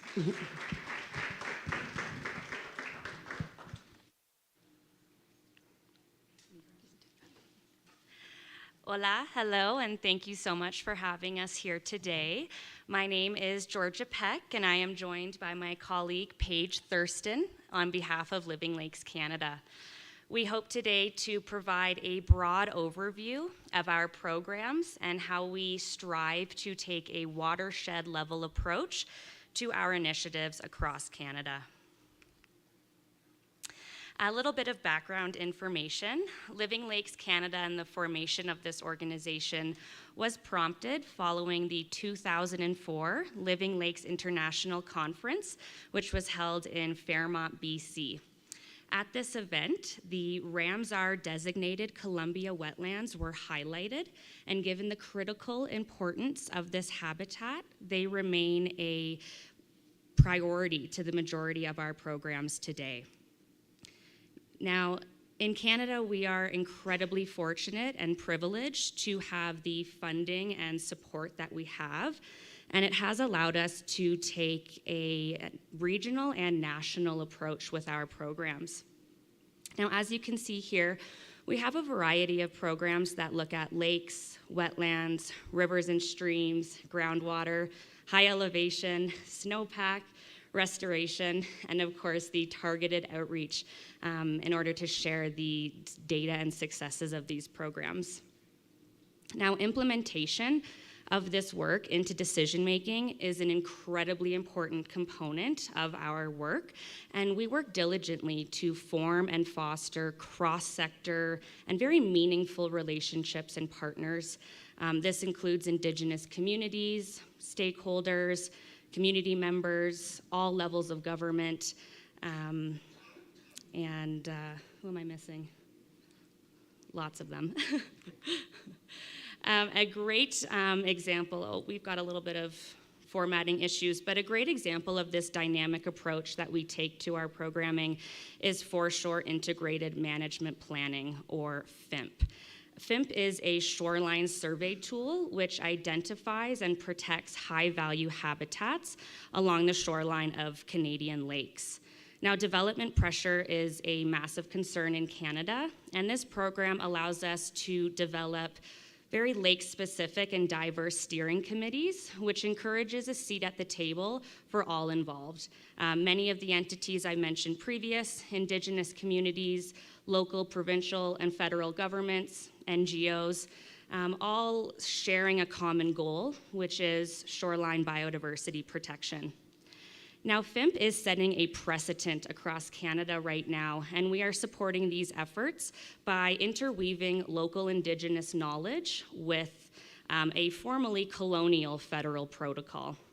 This notion supports the fact that cultural and archaeological values hold equal weight to ecological values when decision-making is taking place. Now, another exciting evolution of FIMP is that we are using it to identify areas of restoration along the shoreline, which then presents an opportunity for our restoration and biomonitoring teams to come in and support local communities by training in these biomonitoring initiatives and restoration activities. One of these biomonitoring activities includes CABIN, or the Canadian Aquatic Biomonitoring Network. CABIN takes place by collecting benthic macroinvertebrates on the bottom of streams and rivers to help assess overall health and diversity of macroinvertebrates, and also can be used as a effectiveness study after restoration activities have taken place. So Living Lakes Canada has the extreme privilege of training local communities, including Indigenous communities, in this kick-net method, which really allows us to not only affect or assess the health of streams and rivers, but the downstream lakes and wetlands as well. Now, given the technicality of both of the programs I've just described, as well as many of our others, we initiated an entry-level and barrier-free opportunity to get the everyday resident of Canada involved. And this is the National Lake Blitz event. Living Lakes Canada supports entry-level and basic lake monitoring by providing free training and support and the tools necessary to do so to youth, Indigenous communities, anybody who wishes to learn more about their local lake. And we do this by taking simple temperature readings and shoreline observation photos. And it's been an incredible opportunity to just normalize lake monitoring across the country and just start the conversation about the importance and the responsibility we all hold in this. The Lake Blitz standardizes data collection and also provides an opportunity for all to access this data and learn more about the freshwater in our country. Thank you, Georgia. So for our data to have an impact, it needs to be made accessible to decision makers, community members, and researchers. To facilitate this, in the Columbia Basin, we developed the Columbia Basin Water Hub. This is a central database where users can share and access data and information about water in our region. You can see the homepage of the Water Hub here. On this website, we share data from Living Lakes programs, including the Lake Blitz and FIMP, as well as data collected by our many partners. The Water Hub was created using open source software with the intention of building something that could be shared with others. This includes members of the Living Lakes Network. We are currently supporting the development of a new data portal, which will be used by 5 Indigenous bands and the provincial government of British Columbia. If you're interested in learning more about the Water Hub and how this solution could be applied in your region, we would be happy to talk with you about that further. Continuing to focus on the Columbia Basin, in this region, all of our monitoring activities are supported and facilitated through the Columbia Basin Water Monitoring Framework. The intention of this program is to build an efficient monitoring network which addresses the water and climate data gaps that exist in our region, as well as responding to local community concerns. This monitoring work includes all elements of the water cycle, from climate to snow to streams and rivers to lakes, wetlands, and groundwater. The resulting data will help us to understand how climate change is impacting our region and will support stewardship initiatives including restoration, fisheries management, and local climate adaptation strategies. So Living Lakes has undergone rapid growth in the past several years. From this experience, we have 2 key takeaways that we would like to share with you today. The first is the value of partnerships and collaboration. As Georgia mentioned, we work with many different sectors and demographics. Each of these brings their own strengths and perspectives to our work. Secondly, a strategy that has been effective for us is piloting programs locally within the Columbia Basin before scaling them up or using them as templates which can be applied in other regions. This allows others to benefit from the lessons we've learned in the Columbia Basin and to expand the impact of our work as well. So lastly, we would just like to say that we are so appreciative of all the achievements of members of Living Lakes. It's further evidence of the value of collaboration and partnership. We've really learned so much from all of your presentations and the conversations that we've had this week, and we're looking forward to continuing those conversations once we've all gone back home. So you're welcome to reach out to our team at any time. So thanks for everyone for being here and to the team that organized this event. I'll ask you to stay here. Yes. Thank you so much. Have you seen the snow on there on these pictures? Lots of good snow in Canada to go skiing. So I'm asking Samuel Secrera Ziegler, am I saying that correctly? Maybe I've botched Ziegler, from the Association of Vivamos Mejor from Guatemala, to help us do the translation of questions. So if there's questions that are coming up in Spanish to English. And so now I'm open for questions. I had a question. You have, well, there, he's going to start his own questions. There you go. No, I was just wondering, because monitoring is an activity that makes sense in the long term, right? Just to make decisions. So for how long have you been doing this monitoring and applying all these tools, right? Because, and this is a question to all of you, because monitoring makes sense in the long term, and changes are happening very quick right now. So how do you deal with that? How long have you been doing it? Absolutely, that's a great question. So for several of our programs, we have been collecting data for up to 10 years. And then for other programs, we've just started the monitoring in the past year. So a wide range of durations of monitoring, but the goal is to carry out long-term monitoring in all areas. I'll add to this. Mm-hmm. Yeah. FIMP specifically also presents an opportunity to include previous research and previous monitoring that has been done. So we absolutely can utilize monitoring that other initiatives, governments, and local communities have been taking part in for upwards of 50 plus years. So it's a great opportunity to build off of that and work towards showing the value that monitoring presents. Thank you. Other questions? Oh, we have a lot. Okay, so I'll go there first, because that would, and then you join. Hector knows English, so you go in English. And somebody else? Who first? Me? Yeah, okay. Thank you.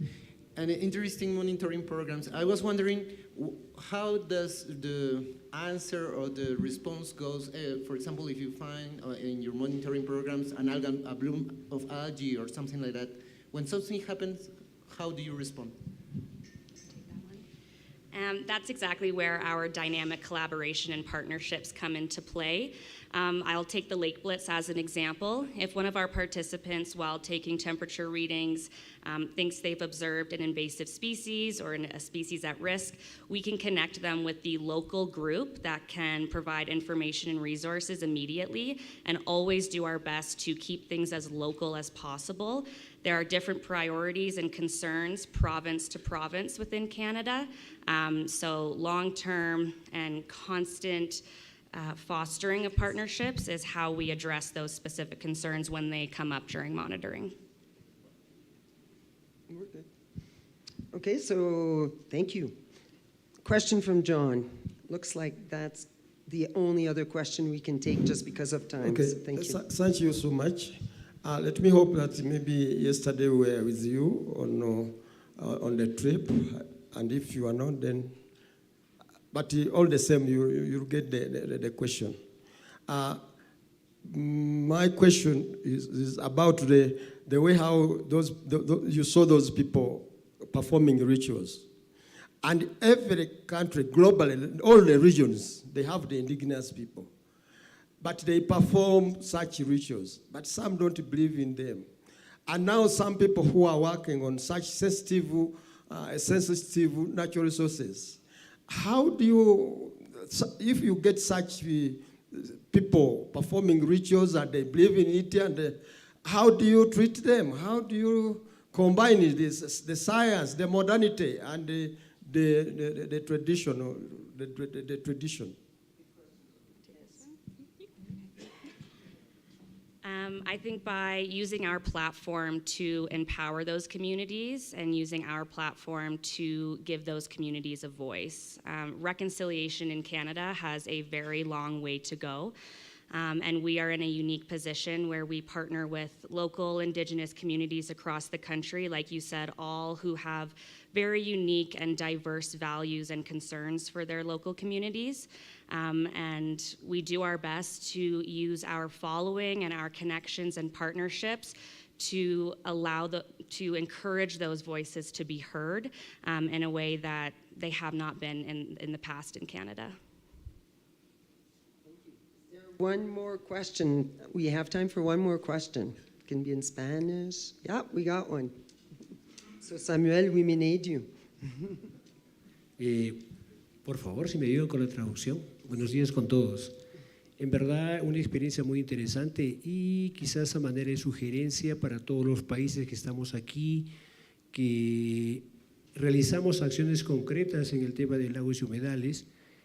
Y solamente como sugerencia, ojalá podamos discutirlo con la Fundación para crear una red mundial sobre calidad del agua, donde cualquiera pueda ingresar a las páginas de la Fundación y poder verificar cómo están los lagos en el mundo con un concepto de eutrofización. En verdad sería muy interesante. Gracias.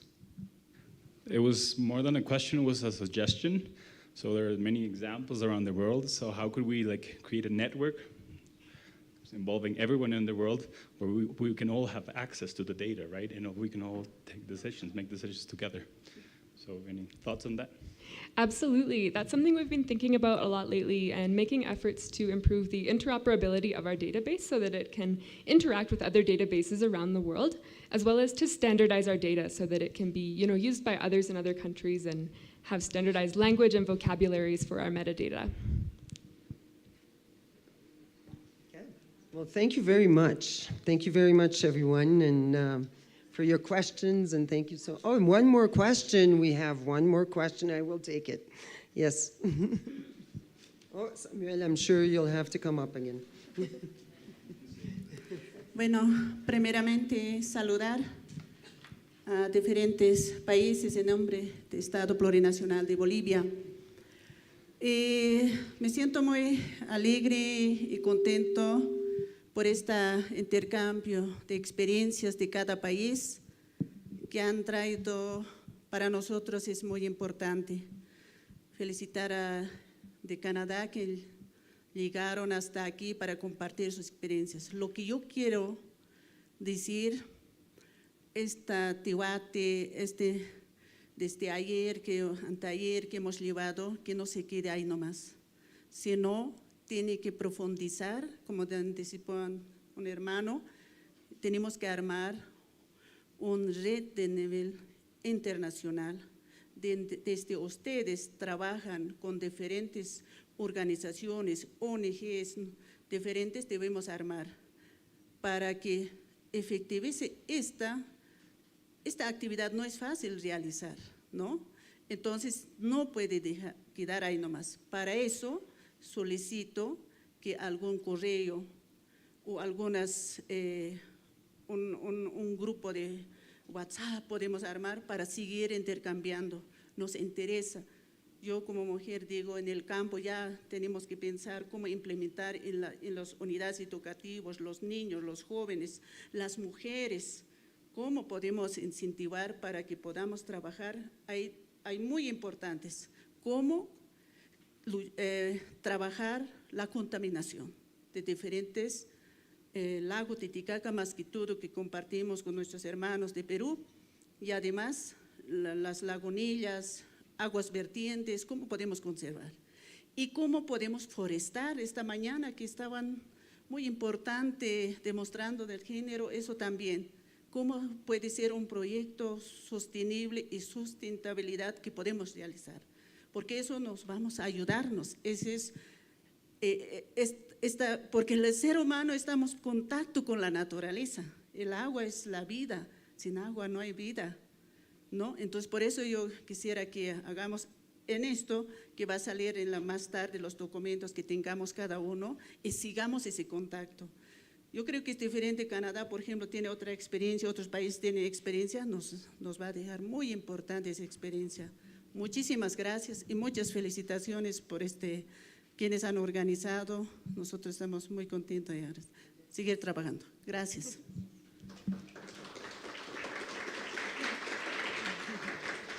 So basically, she was saying greetings from Bolivia. She's very thankful to be here and with such wonderful people.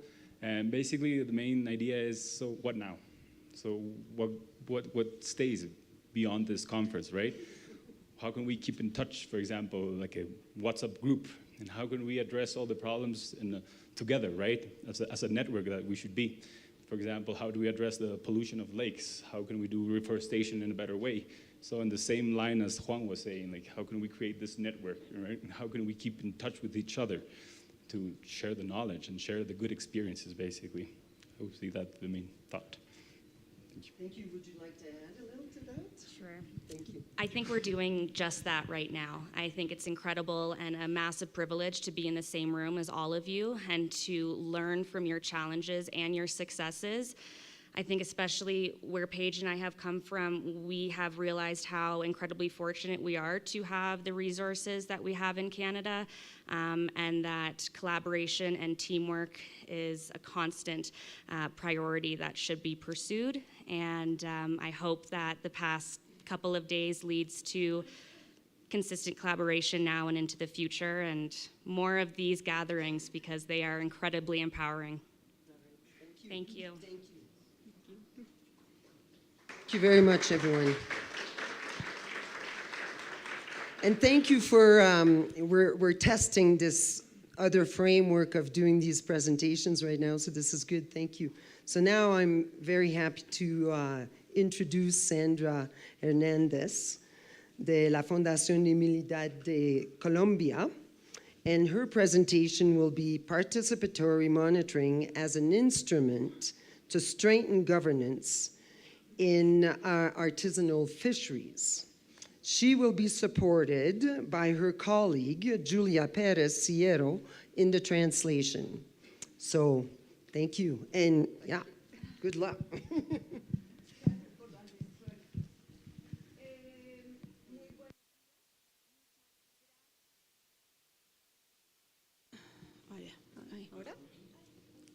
Bueno, muy buenos días.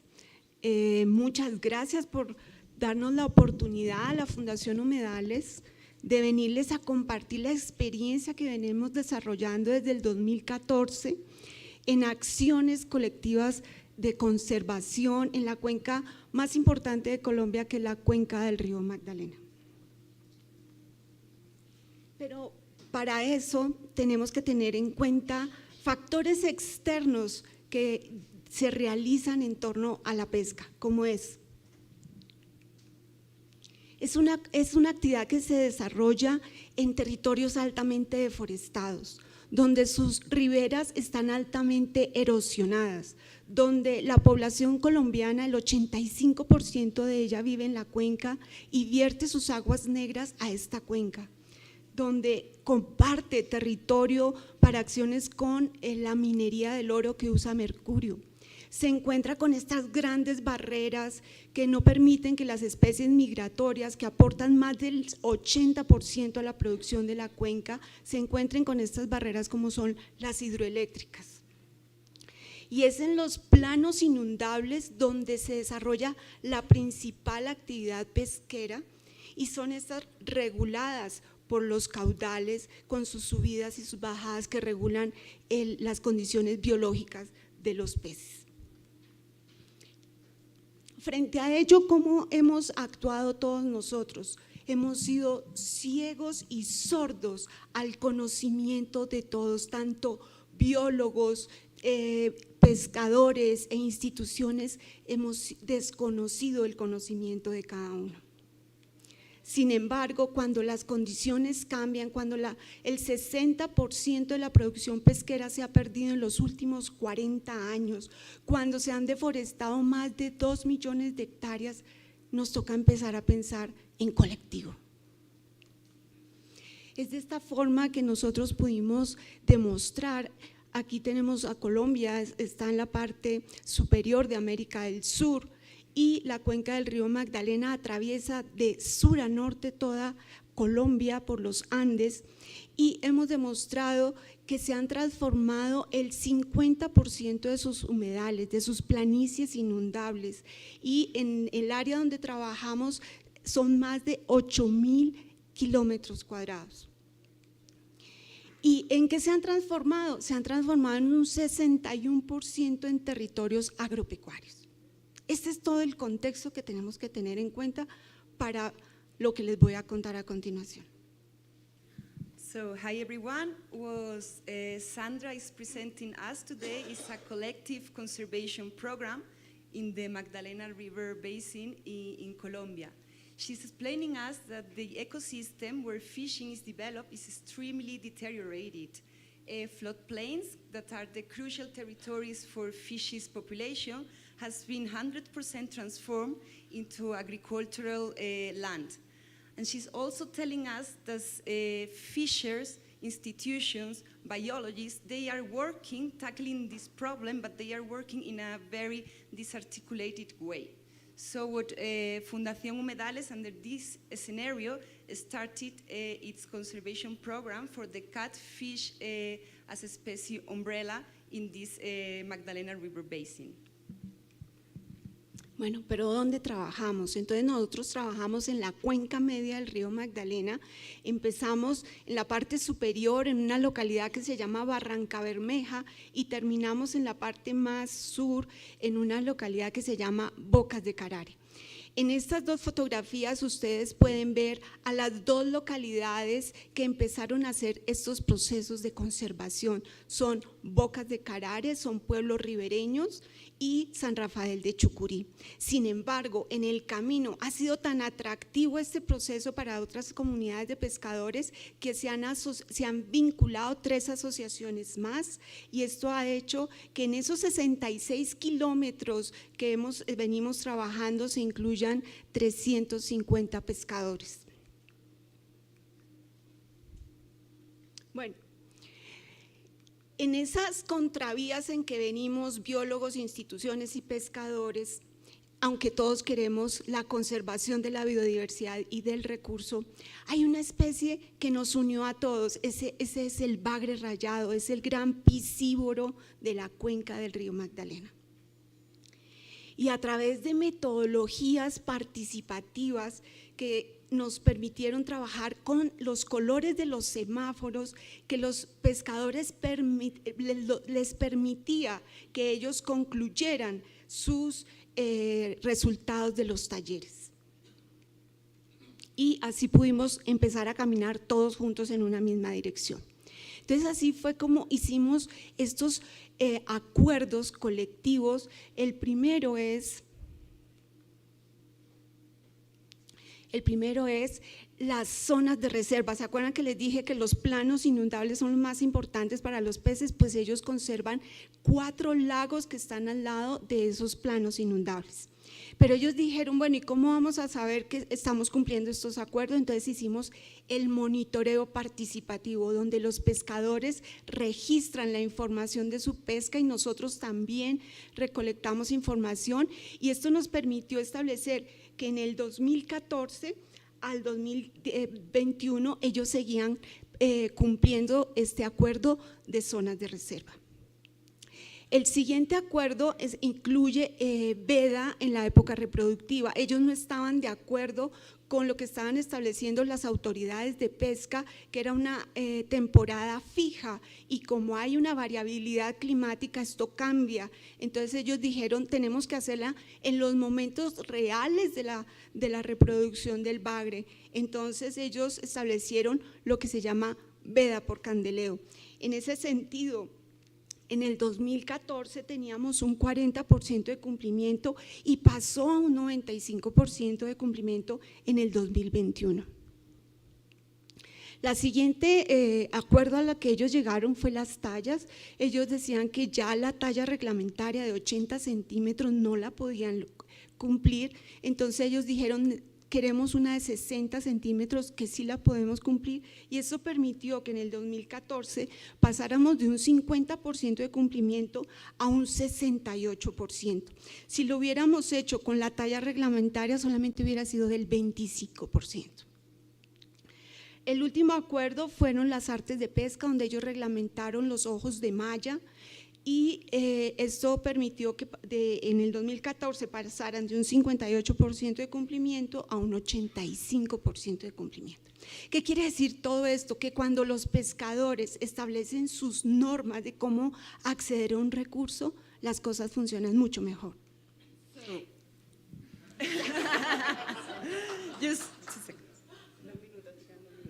So we started working into communities, Bocas del Carare and San Rafael de Chucurí, and the process was so impressive for other communities that 3 further communities joined it with a total of 350 fishers. By implementing a participatory methodology called the traffic lights, the fishers, they were the protagonists of the generation of their fishing agreement. They generated 4 agreements based on protected areas, closure periods, sizes, and fishing gear. And with all this process, we found out that when the process is participatory, the compliance level is much higher than when the laws are settled down only by the National Fishing Authority. Bueno, pero también no nos quedamos con los adultos, también entramos a trabajar con los niños, y ellos también firmaron sus acuerdos. Ellos quieren ser los héroes del bagre y se llaman super bagrinos. Entonces, el río Magdalena es un sitio que da alimento y da trabajo a los pescadores. Se ha creado un espacio de concertación donde hemos podido sentar a las instituciones, a los biólogos, a las universidades, a hablar en temas de conservación, de soluciones, y le hemos dado y los pescadores ahora tienen capacidad de negociación con estas instituciones. Esto ha trascendido a políticas públicas porque lograron que 2 de sus 4 acuerdos fueran resoluciones, leyes. Esto ha sido atractivo para muchas instituciones, 21 instituciones están participando ahora porque les es atractivo. Ahora también no solamente es conservar a las especies y a los pescadores, es también mejorarles su calidad de vida, y ahora pueblos como Bocas de Carare tienen filtros verdes y tienen agua potable. Ahora los colegios quieren unirse a esto y van a presentar un documento para que la Secretaría de Educación implemente esto de la conservación en sus escuelas como norma educativa. Y entonces estamos hablando de un territorio que está pensando colectivamente en conservación. ¿Cuál es mi conclusión? Que son los pescadores los que nos están impulsando a todos a trabajar colectivamente. Estas son las instituciones que nos han brindado su apoyo, y acá ustedes ven en la parte inferior a las asociaciones de pescadores, porque ellos también han dado dinero para este trabajo. Muchas gracias.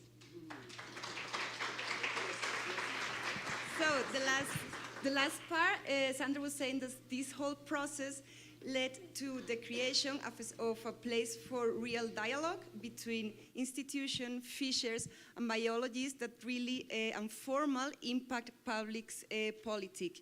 It also bring other institutions to take care about conservation of catfishes and other species, and the most important is that make fishers visible for the whole sectors and ameliorate the livelihoods, and also it involves the young generation, the new generations that are the promoters for our very needed changes.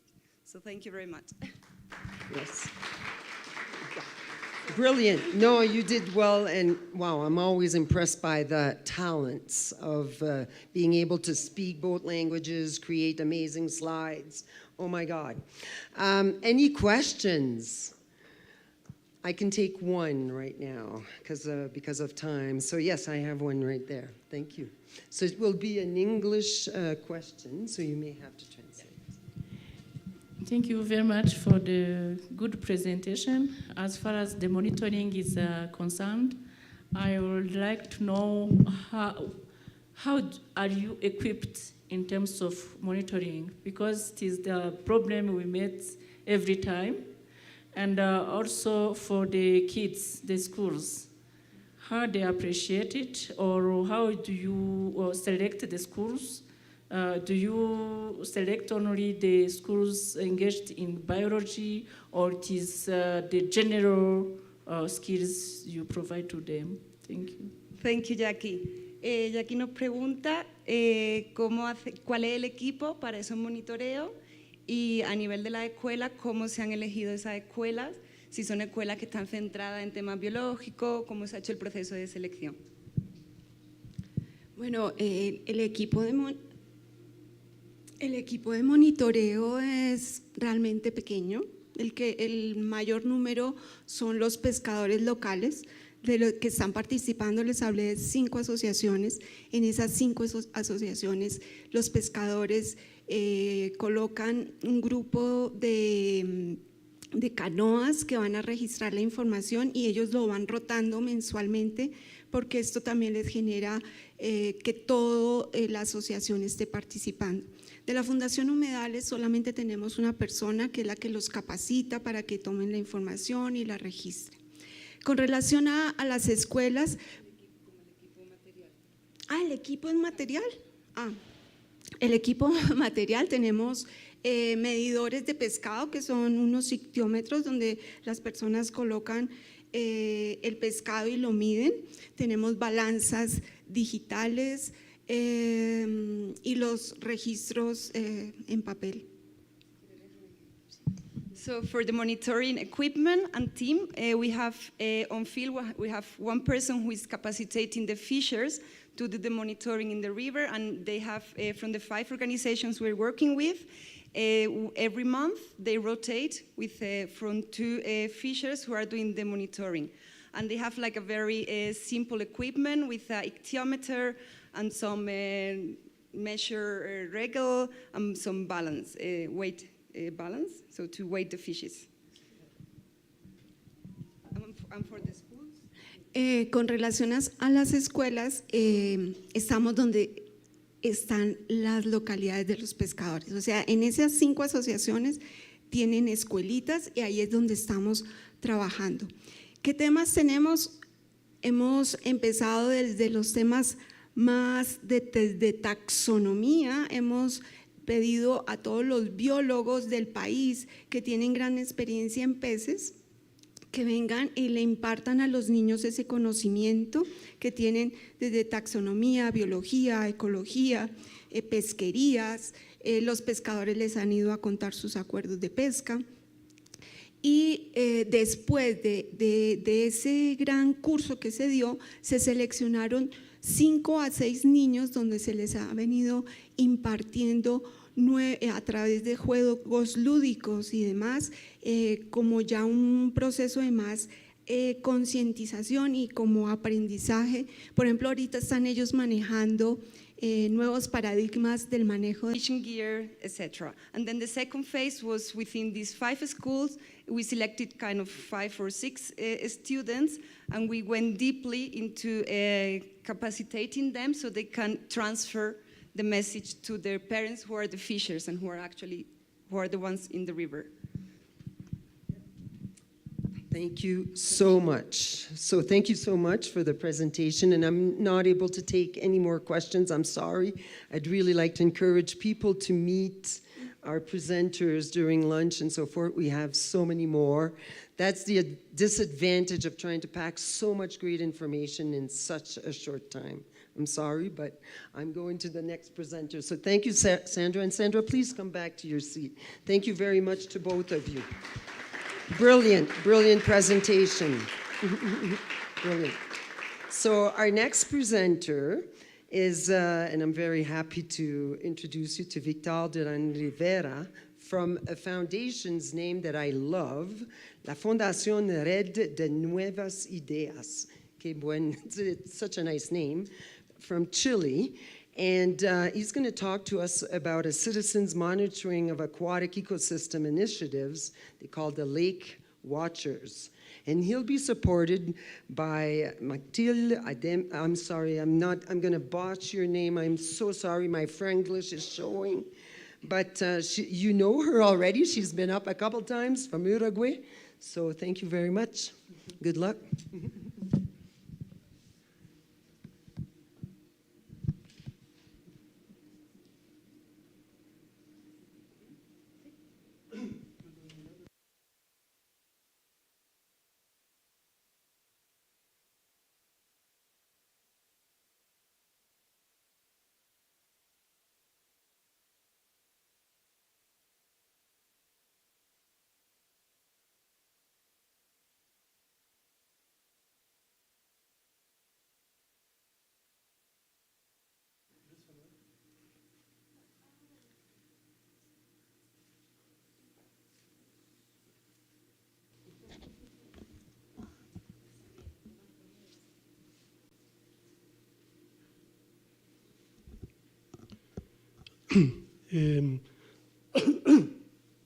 Bueno, está un poco complicado de salud, pero gracias a Dios estoy acá. Quiero agradecer a Living Lakes por la importante invitación.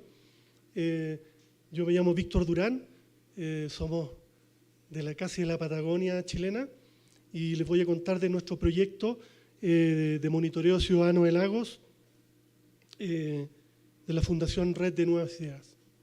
Gracias a Metzil también porque me va a traducir. Bueno, Victor, we are very happy actually as well because he said he had some health issues, so he's very happy to be here, thanking the organizers, and he's going to present his project. This is on participatory monitoring of lakes. Bueno, el proyecto Vigilantes del Lago nació hace 18 años atrás en la ciudad de Villarrica. El objetivo fue proteger el lago Villarrica. Yo soy nacido y criado en ese lago y decidimos con unos amigos, yo recién había salido de la universidad, hacer algo por el lago.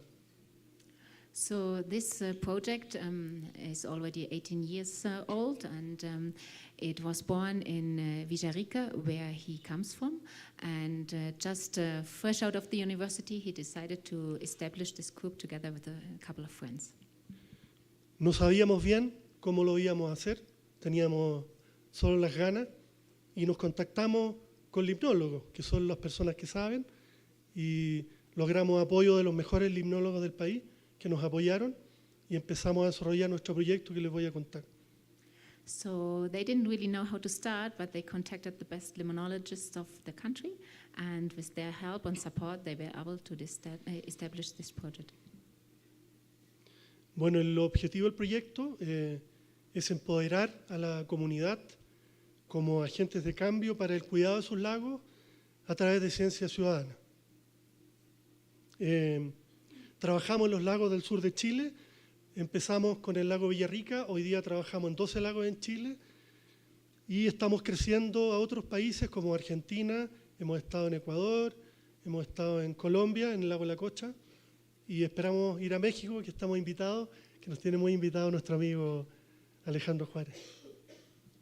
So they started this project because they wanted to empower the local communities as change agents. So it is a project of citizen sciences, and they started, as he said, in his hometown, Villarrica, in the Lake Villarrica, but now they work in already 14 lakes, and they've been in different countries as well. So they've been in Argentina, they hope to go to Mexico, and they've been in Ecuador and Colombia. Bueno, uno de los objetivos también es el monitoreo de la calidad de las aguas a través de una mochila limnológica y un laboratorio móvil. También trabajamos en un proyecto de protección para nuestros lagos. En Chile se da la paradoja que tenemos una ley que protege las mascotas, lo cual está bien, pero no tenemos una ley que proteja nuestros lagos. Tenemos 15.000 lagos y lagunas en Chile. So there's basically two important points. They are doing this monitoring with the help of two main methods. One is the limnological backpack, and the other one is a mobile laboratory that they are having. And another part, apart from like citizen sciences and the participation, they are working on a law on the protection of lakes, because he was telling us they have a law on the protection of pets, thanks, but there's no protection for the lakes, so they want to work on that. Bueno, nuestro modelo de acción, que trabajamos con la comunidad, trabajamos con universidades, con estudiantes, con juntas de vecinos, es, primero, el primer paso es definir qué calidad de agua queremos para nuestros lagos.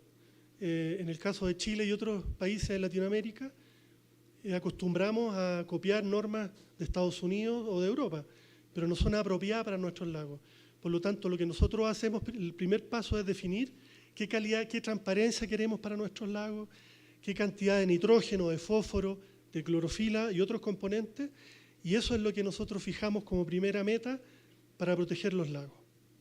So this is the model, how they work. So in the first step, it's important to, they work with universities, schools, colleges, and the first step really is to establish what kind of lake do we want to have? What is the level of protection that we want to have?